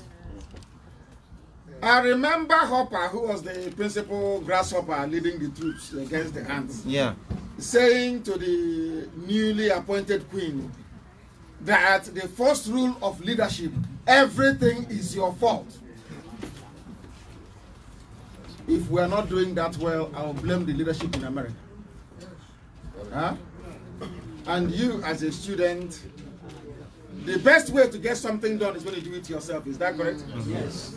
So you will also have the responsibility of making sure that our students actually come out to be part of this. And that's our brothers there as well. Unyoga, please stand. That's the doctor. A doctor. I'm not On the title, yeah. On his own way. As on the doctors and the nurses like what they do in America. He's a medical doctor. Is that correct? I have never seen, if in the understanding of the zoo, a medical doctor can be a miscreant. Yeah. I don't know what an alamajiri Catholic will terrorist. Here is a medical doctor who is a miscreant in America. Unbelievable. Unbelievable. He will join us and profess solutions because I don't know everything. Yeah. I can't pretend I know everything. Yeah, never. There are some ideas and suggestions you bring that will run with it. You and our sister as well. We need to mobilize our students, and anything you need from IPOB leadership to make that happen, we'll do it. Another thing we are going to do in America is this. You must start IPOB family in your neighborhood. Some may not come out in the open. We must also create an avenue for those of them from zoo. You understand?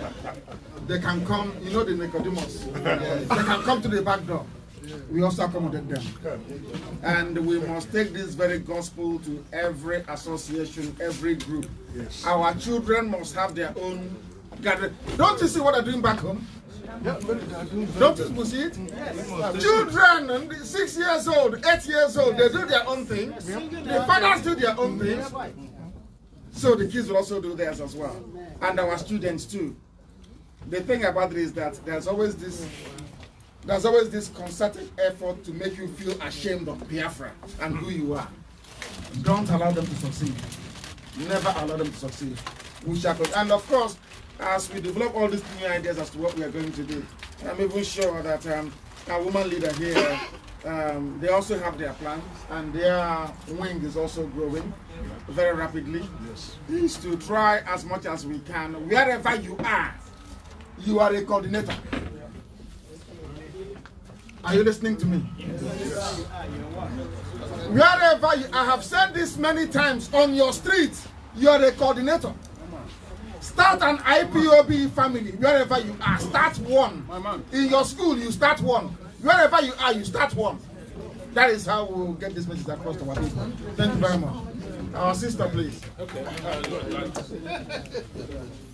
I'll have Biafra. I'll have to speak about the greet you because to be honest with you, I love Ipob with all my heart. They have been trying to make me stop, but I told them, look, I even want to know when they will start training us here because we're gonna come home when it starts. Because war is inevitable. And I keep asking them, when are we gonna start training here to carry the gun?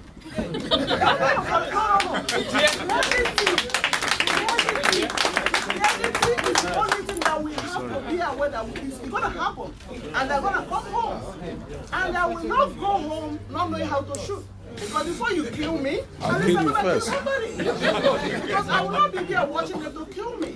So I keep asking them, when I go, they're gonna start training out here. We can go to shooting range, but we have to start by planning it with. But our leaders here, the guy that said about our leaders here, is because he said the truth. I could have dropped out since, but due to the love I have for Ipob, I couldn't drop out. The leaders we have here, like leader Ipob here, they are 16th century men who have no understanding. We are 21st century people, and this guy is leading on with archaic ideas. When you bring an idea, even a child can tell an adult to run away from danger. You don't have to say because you're a child, I will not run away from danger. If I tell you there's a danger, listen to me. The leadership you have here is the problem Ipob have. And the reason why Biafra have not come is because America is the one that will lead Ipob. No other people. This is where the money is. This is where the manpower is. This is where everything is. And we, all of us here, whether you like it or not, we need to carry gun. We need to know how to shoot. I don't know yet, but I want to know how to do it. But we need to start coordinating it. But the leadership here, when you are talking to them, they push you back. They're like, who are you to tell me what to do? I'm like, I'm a nobody. But I'm here because I love Biafra. I want to go home. I cannot walk like this forever. I am dying. I want to go home. I want to, no, I know. But I want to go home. I cannot walk like this in the next 20 years like this. And if Fulani go and occupy my father's land, where am I going to go when I go home? They will, to kill me will be easy for them. Because if they get people down there, when they guys are who will do that? Nobody. So, Ahmadike, God sent you to do this work. Yes. I know it's not easy. I'm sorry for the death of your mother and your father. And I don't know how God gave you the strength to keep carrying on. Because I will not be able to carry on if it is me. I cannot carry on because I will break down. Because I know what it is. But the way you carry on like nothing happened, that shows that God is with you. And God has created you for this. Yes. I know you sacrifice everything you have for this. But God will repay you. I keep telling them, they say that Ipob, they tell me I'm a radical. I say, no, I'm not a radical. I know what is happening back down there, and it's paining me because it's my people that they are killing. And who is killing us? Dirty people that live in the bush. They do not want to come and watch my own TV in my own house. That is a mansion. And imagine want to come and occupy my own house from the bush that they are. And they will not even know how to keep it. Because when they come in, they will just mess up everywhere because they don't know what it is. We are brought up decent. They are not brought up decent. They don't know what it means to keep anything. And they want to come and occupy us. Take our own father's house. So for God to bring you out to do this, He will keep you. And will give you the strength. He said. Hello.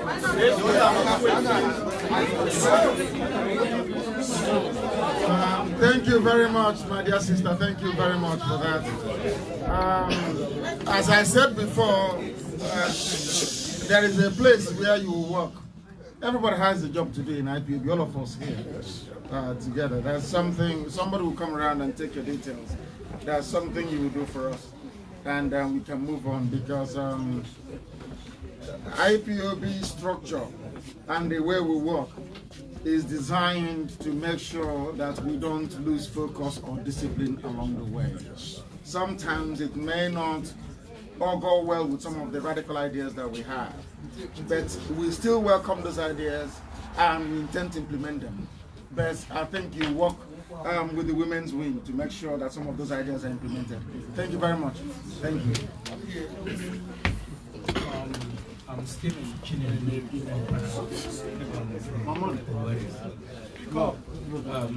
I have to thank you, Mr.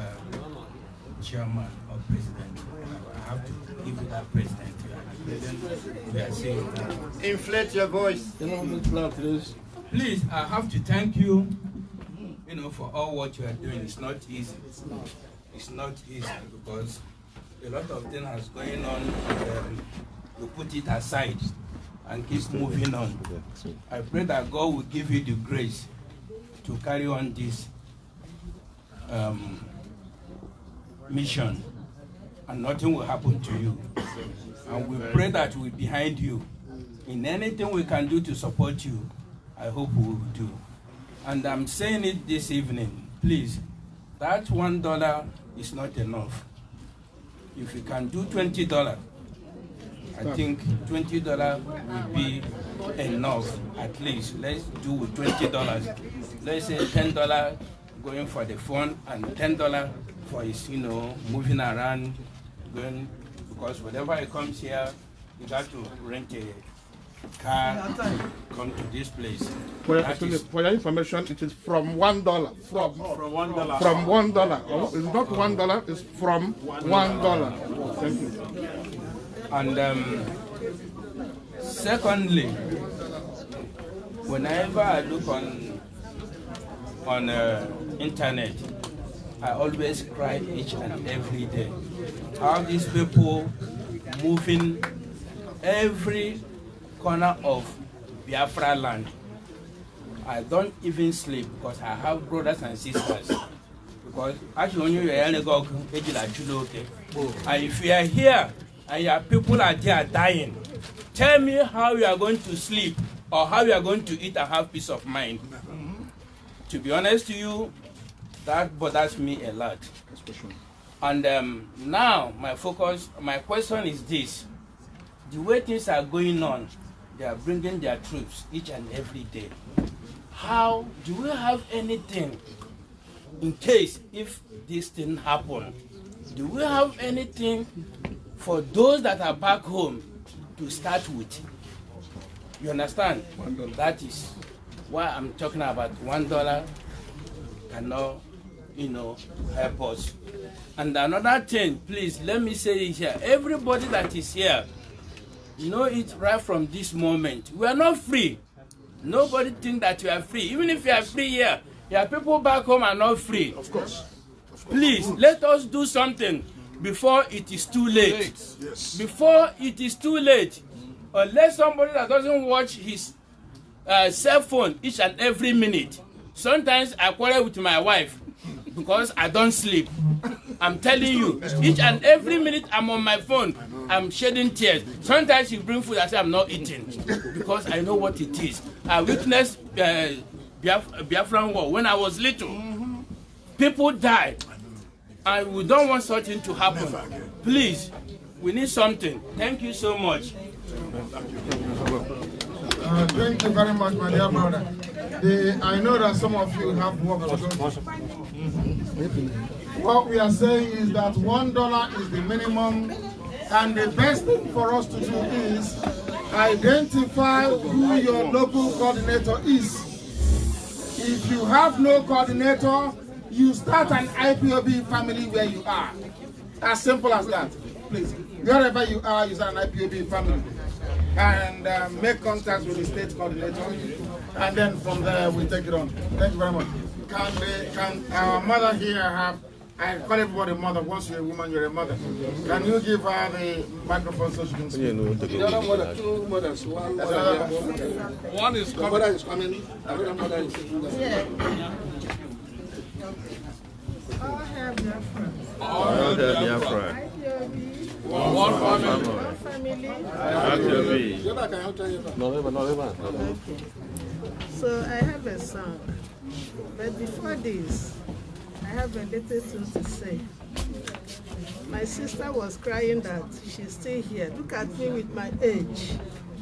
I've got my children, all my children are in Nigeria.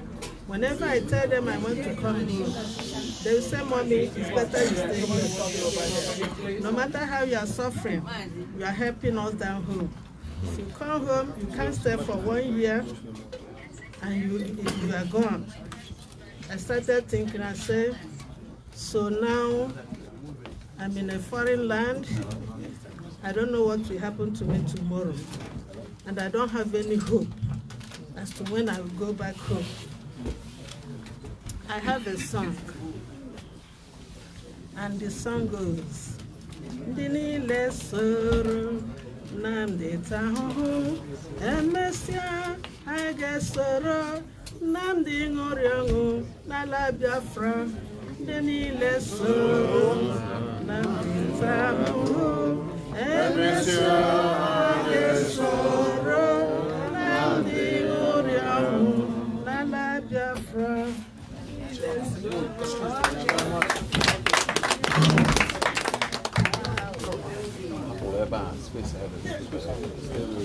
No space here.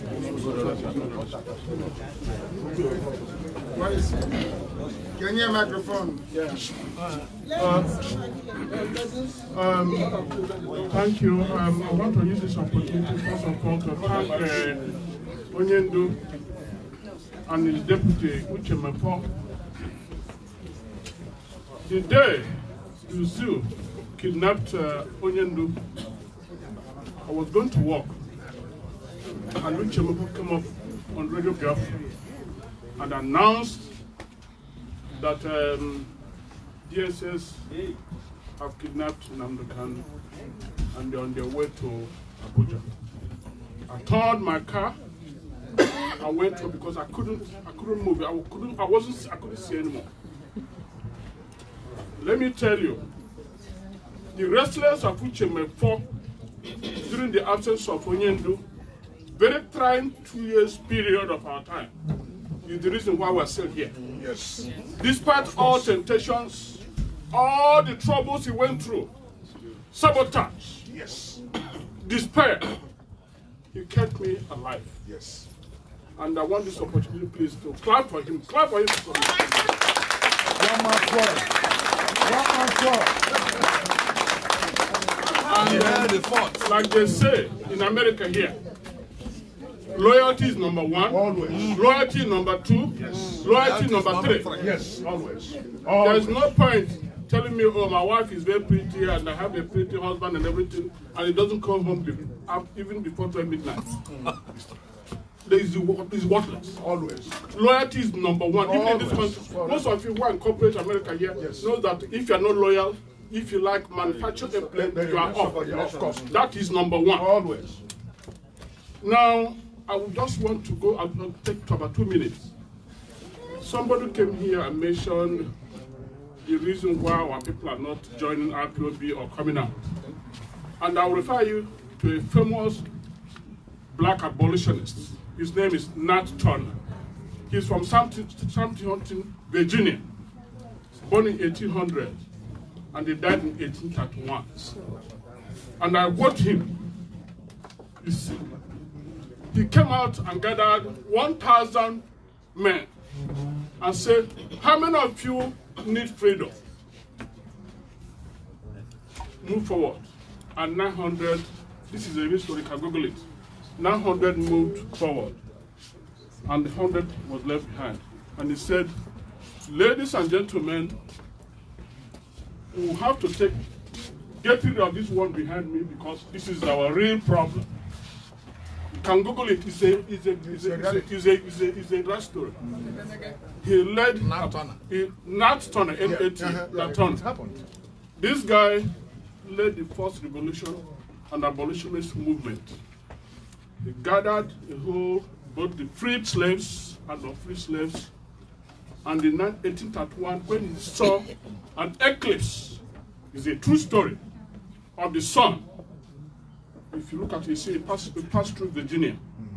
And he said it was his black ancestors that gave him this sign to strike. And he led them, and they killed 60 white people, children, men and men, that night. This guy was one of the brightest preachers. He taught himself, read this Bible. He said he was inspired. And that is why they descended on the black slaves in 1831, 32, 33, 34. Massacred, that is, killed all of them. Tried Turner was flayed, beheaded him. His head is now in National Museum, Black Museum, his head, because they have to find him. Even the judge who tried him wrote a book. They call it Nota's Confession. So that is why in every gathering, in any war, they treat saboteurs very harshly. People gave him out because he went and hid, and somebody went and told the enemies where he was hiding in a convent that was covered by a fence. Enemies within is our problem. Some people are complaining that people are not joining, or when you go to a meeting and then nobody wants to talk about Biafra. Always. Be it Enugu, I'm from Enugu State. Be it Anambra, Abia, and everything. And you know why? All 99.9% of all the presidents, all the public relations officers, or for Igbo or Biafra land in this country, we are sponsored and paid for by our politicians back home.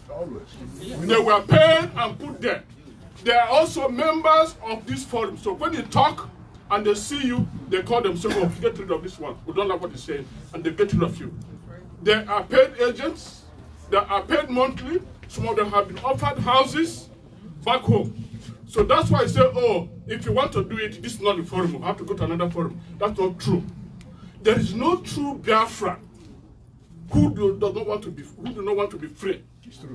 We are in this country because some people died, fought for it, were free in this place, opening our mouth and shout, enjoying air condition. Since we came here, they have never taken the light or the water, unless there's severe weather. even then they will apologize to you. Always. And we enjoy it here, and they tell me that these guys are normal. They're not. Let me tell you, it's not going to stop because they know that the power is here. Every session, that's why they're fighting us in here. It is a very relentless war. You're looking at a guy who has been excluded from Enugu, USA because the first video that was posted when the man was chased in Germany. A friend of mine, a cardiac surgeon, and a schoolmate, and a classmate, a roommate, sent me that video. And one person who sent it out and made it viral. And they traced it to me and made sure they removed me from Forum of Enugu USA till today. Better for you. Better for you. No. Meanwhile, I am the highest donor, the chairman of all the occasions in that forum. By the way, I'm a medical doctor of 35 good years. Wow. Good one for that. Always. The best. So, I'm telling you, people cannot give up. Because you are looking at a divine man with a divine project. Babs. Of course. Let me tell you too. I had people complaining leadership and everything. It is not easy to lead our people. Always. You have to realize that one quality of leadership is you lead by example. If you criticize me once, please praise me. If you criticize me 3 times, praise me once. Secrecy is a source of power. There's a reason why we give this short notice. Give about, say, 2 days or 2 hours. There's a reason for that. And those people that make sure that this guy is safe, this man, I want to do.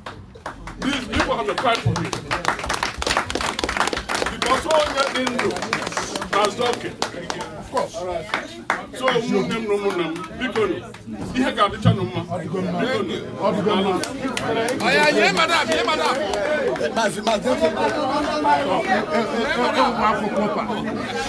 Always. Keep it up. From Texas.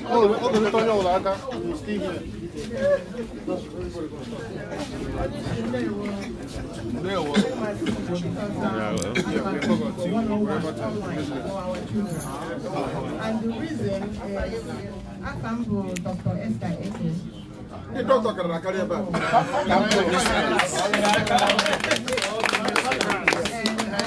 Following our supervision, I'm not a member, but as of today, I like what we're doing. So, I really can see. Go ahead.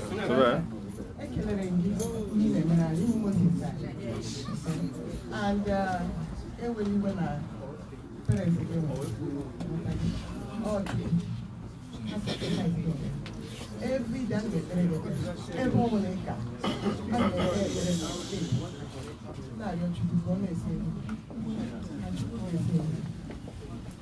anyway, they are here, it's interesting technique.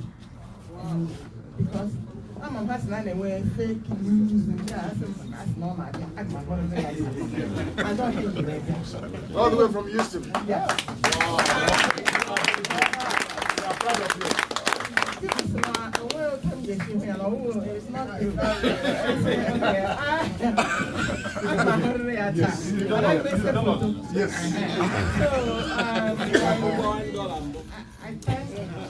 I'm overwhelmed. I'm very, very overwhelmed. I've been here in the U.S. for 30 years. It's time for us to go home. Yes. And, you are right. To the point that we are all here wasting our talents.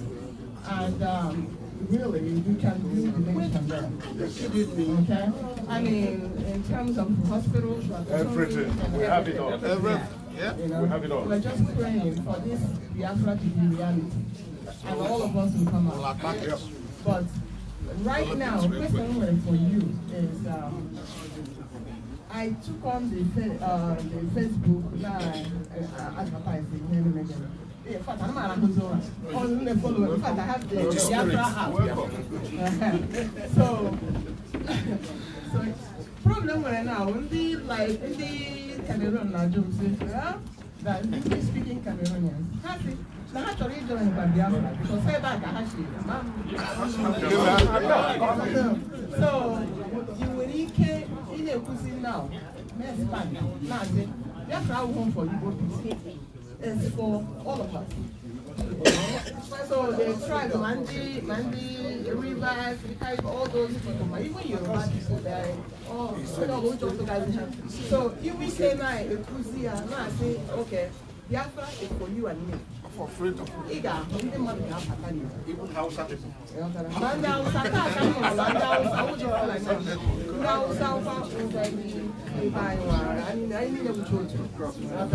So I thank you so much. Another thing, the Biafra money, as of now, how again eBay. Really? Yes, I have to show you to you now. It's $200. How much? Yes. For £1. You can go on eBay.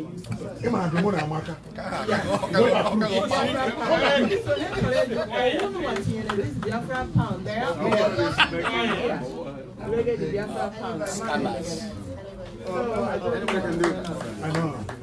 another thing, a bunch of people now.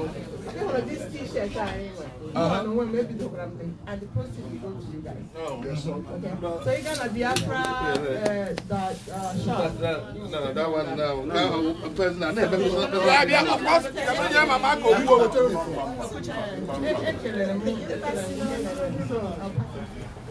Thank you so much.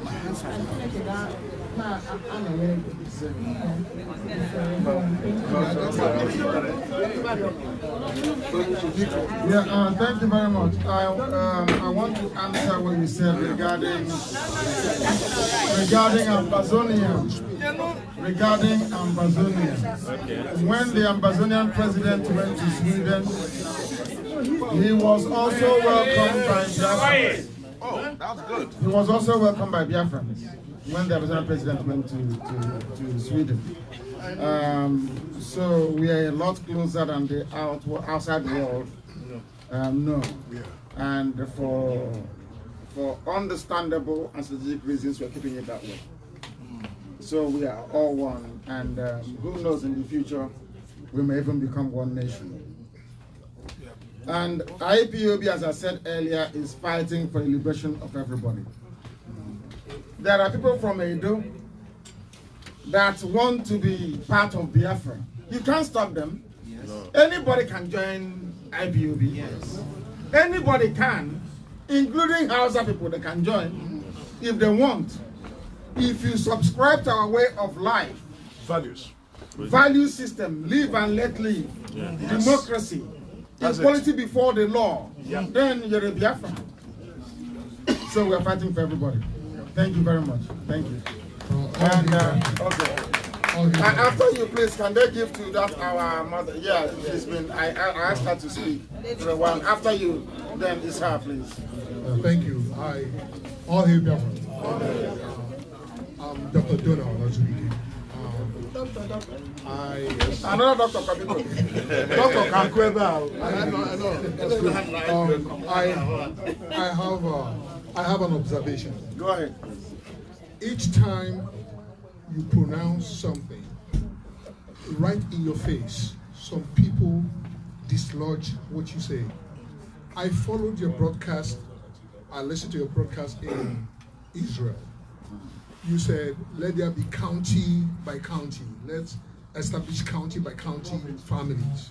And they are all families, you have their coordinators and everything. And right now, you just said that you can become a coordinator wherever you are. But we have a problem, sir. Yeah, what is it? The problem is, those of us that will start families are not recognized by the cabal or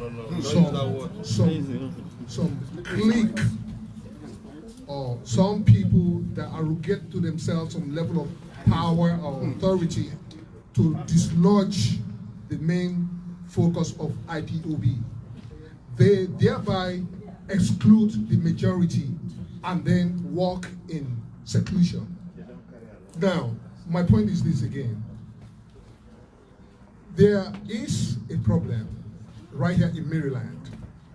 And I remember in Atlanta, you appointed a national mobilizer who should be in charge of affairs of IPOB nationwide. To our surprise, you'll be amazed that this man has been sidelined and he cannot operate. And second of all, there is this idea from the national coordinator. I say things they are. I say things the way they are. I'm fearless. There is somebody in the name of a national coordinator who professed to somebody that if the zoo government gives him money, that he will take it, but then will not deliver what they want. This is a clue of the kind of people that are the helm of affairs in the United States of America. The movement of IPOB is stalled. You might not see it from England. We live here, we see it. There is no progress anywhere, sir. That's right. Sir, Deputy Uchemefo was here 2 years ago, last year, 2 years? 2 years ago, yes. He was there last year. Yes. Last year. He tried to fix the situation in the name that everything was okay. He left, things went back to square one. You even looked somebody in the face who accused somebody of stealing public funds and said, do you have any evidence that he stole money from the meeting, from the family? Yaso Mba. But to our surprise, to your surprise, the rumor still goes on that somebody stole somebody's money, group's money and everything. So this is the problem we have, sir. Please, I don't know how you're going to do it, but it would be nice if you fix this problem before you leave. We want to move forward, just like what my sister said. This is 21st century. We have capable men and women that can execute IPOB projects. Thank you very much, sir. Thank you very much. Thank you very, very much. Thank you. I want to answer very, very quickly. Quiet.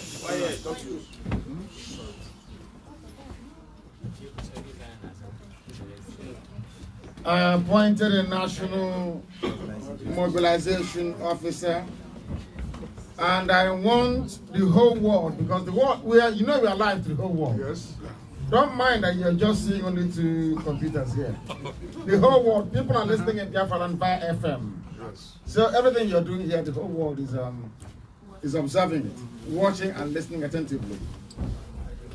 There is a way that IPOB works.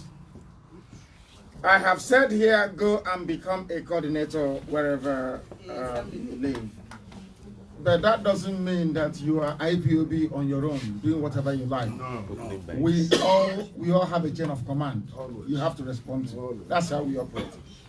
The National Mobilization Officer is not in charge of anything. All he does is open families and hand over to the state coordinators. And his job is done. And he should also be part of the national executive. In other words, he should be part and parcel of the running of IPOB in the United States of America. I have a flyer with me here that says East Coast. East Coast. I don't know where East Coast is. But I know, I'm coming. I know Maryland. I know Massachusetts. Have you heard of it? I know Virginia. East Coast. I know Washington. East Coast. I know New York. East Coast. I know New Jersey. East Coast. East Coast.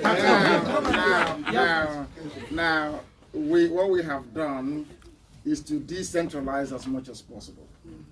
Every state in America, IPOB family is autonomous. So I recognize only states as it is right now. So New York is a state and run their own affairs, pay their dues direct to Germany. Same thing goes for New Jersey, for Washington, for DC area, for Maryland, and the rest of it. And I would very strongly suggest that our people who are in the East Coast should go back to the local families they have and be a part of it. That's where we are. Yeah? Now listen very carefully to me, please. There is no East Coast. Please, very, very important. All of you in the East Coast, if you are in Maryland, you report to the Maryland family. If you're in Virginia, you report to the Virginia family. And DC the same. Now, I do concede that it's something we don't do very well, which is to identify good ideas and raw talent and be able to nurture them and take that along. We are going to build something into the national structure of USA to recognize people who are willing and able to do or to execute projects that will add value to what we are doing. Yes. Do you understand me? Yes. So that ideas can be carried along and no one will be left behind. And I want all the coordinators listening across America and all over the world to try and be like me. I'm a very inclusive person. Anytime I come to do something, I start from a position that I don't know everything. I'm always learning. If they tell you I can learn something from a cartoon, Bugs Life, you won't believe it. That's why you're But I was watching it with my little boy, and I learned something from there. I'm sure some people will say, how can I learn something from ordinary cartoon? But I learned something from it. We must be receptive to ideas and not feel threatened all the time. Somebody can bring a good idea, and we feel to ourselves, if we execute this very idea now and it becomes very popular and widely acceptable, they may take my position from me. That's what we think sometimes. And it shouldn't be that way. That is what we are going to do. We have Dr. Koro, who is Dr. Koro. I'm in Koro, America. Oh, yeah. He is our national coordinator. And you also know that sometimes I allow people to remain in their position because in the new Biafra, we would run a multi-party democracy. You may lose election this year, and the other party will have to be in power for about 4 to 5 years. I don't expect you to pack your things and run away from Biafra land because another person is in charge. I expect you to do all you can to support that administration and even bring your ideas to allow them to grow. So I expect everybody here to support what Dr. Koro is trying to do in IPAB. Give him advice, and he may not take it today, tomorrow he will take it. That's the way it is. And another thing is this: as long as you're able to function and flourish in IPAB, your ideas taken on board, you shouldn't have any worries as to who your leadership is. Do you understand? Or else you become like any other Ipob organization, struggling all the time to pull down the leadership. As Doc said a while ago, when you criticize somebody 4 times, at least praise them once, so that when you talk to them, they can listen to you. That's what we're going to do. I repeat, please, I repeat very strongly. Can you listen? There is nothing like East Coast. I've seen this flyer. This thing, if you want to run any project involving all these states, Ezekwesili is there. You speak to the various coordinators and you say to them, can we all get together and do something? That's how it's supposed to be. And nobody will exclude anybody. They do something. Dr. Koro excluded. Who is excluding you? Dr. Koro.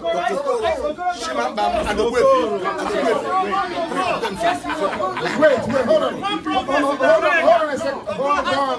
Hold on. Yes, hold on.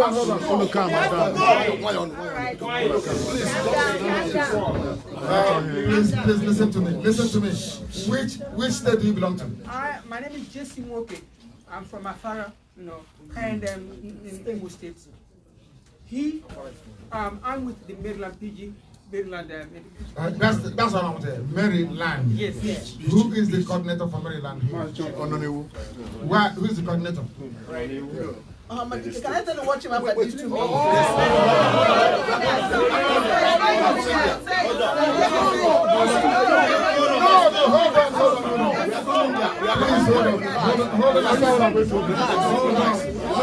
I want the state coordinator. Hold on.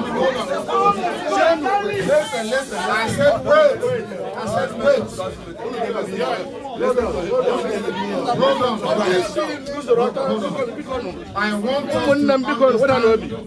I want us to understand how IPOB functions.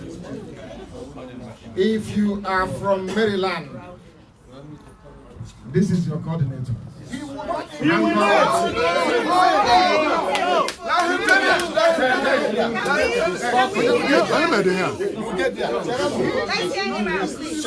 But he's talking. Allow him to talk. Hold on. Are you listening to me? Yes. Now I want you to listen again very carefully. This is the Maryland coordinator. Okay. And you have no business as an IPOB family member in Maryland with what Okoro is doing nationally. Because, hold on please, before you get through to Dr. Okoro, you must go through. Yes. I want you to understand, for the sake of discipline. Always. There are many fake IPOBs all over the place. Yes. People open their shop and say how IPOB, but they're not. So we need to be able to identify those that follow our command and control structure. Always. If you are not disciplined, you cannot be in IPOB. Period. Yes. Period. Yes. And whether, listen please, whether you like it or not, this is your coordinator in Maryland. Yes. And listen please, the buck stops with him. Yes. Do you understand? Yes. Now, structure. No. Can you settle this issue once and for all? Discipline. We are not going anywhere. We don't want any primitive. I need you to understand something. Understand what I'm saying, please.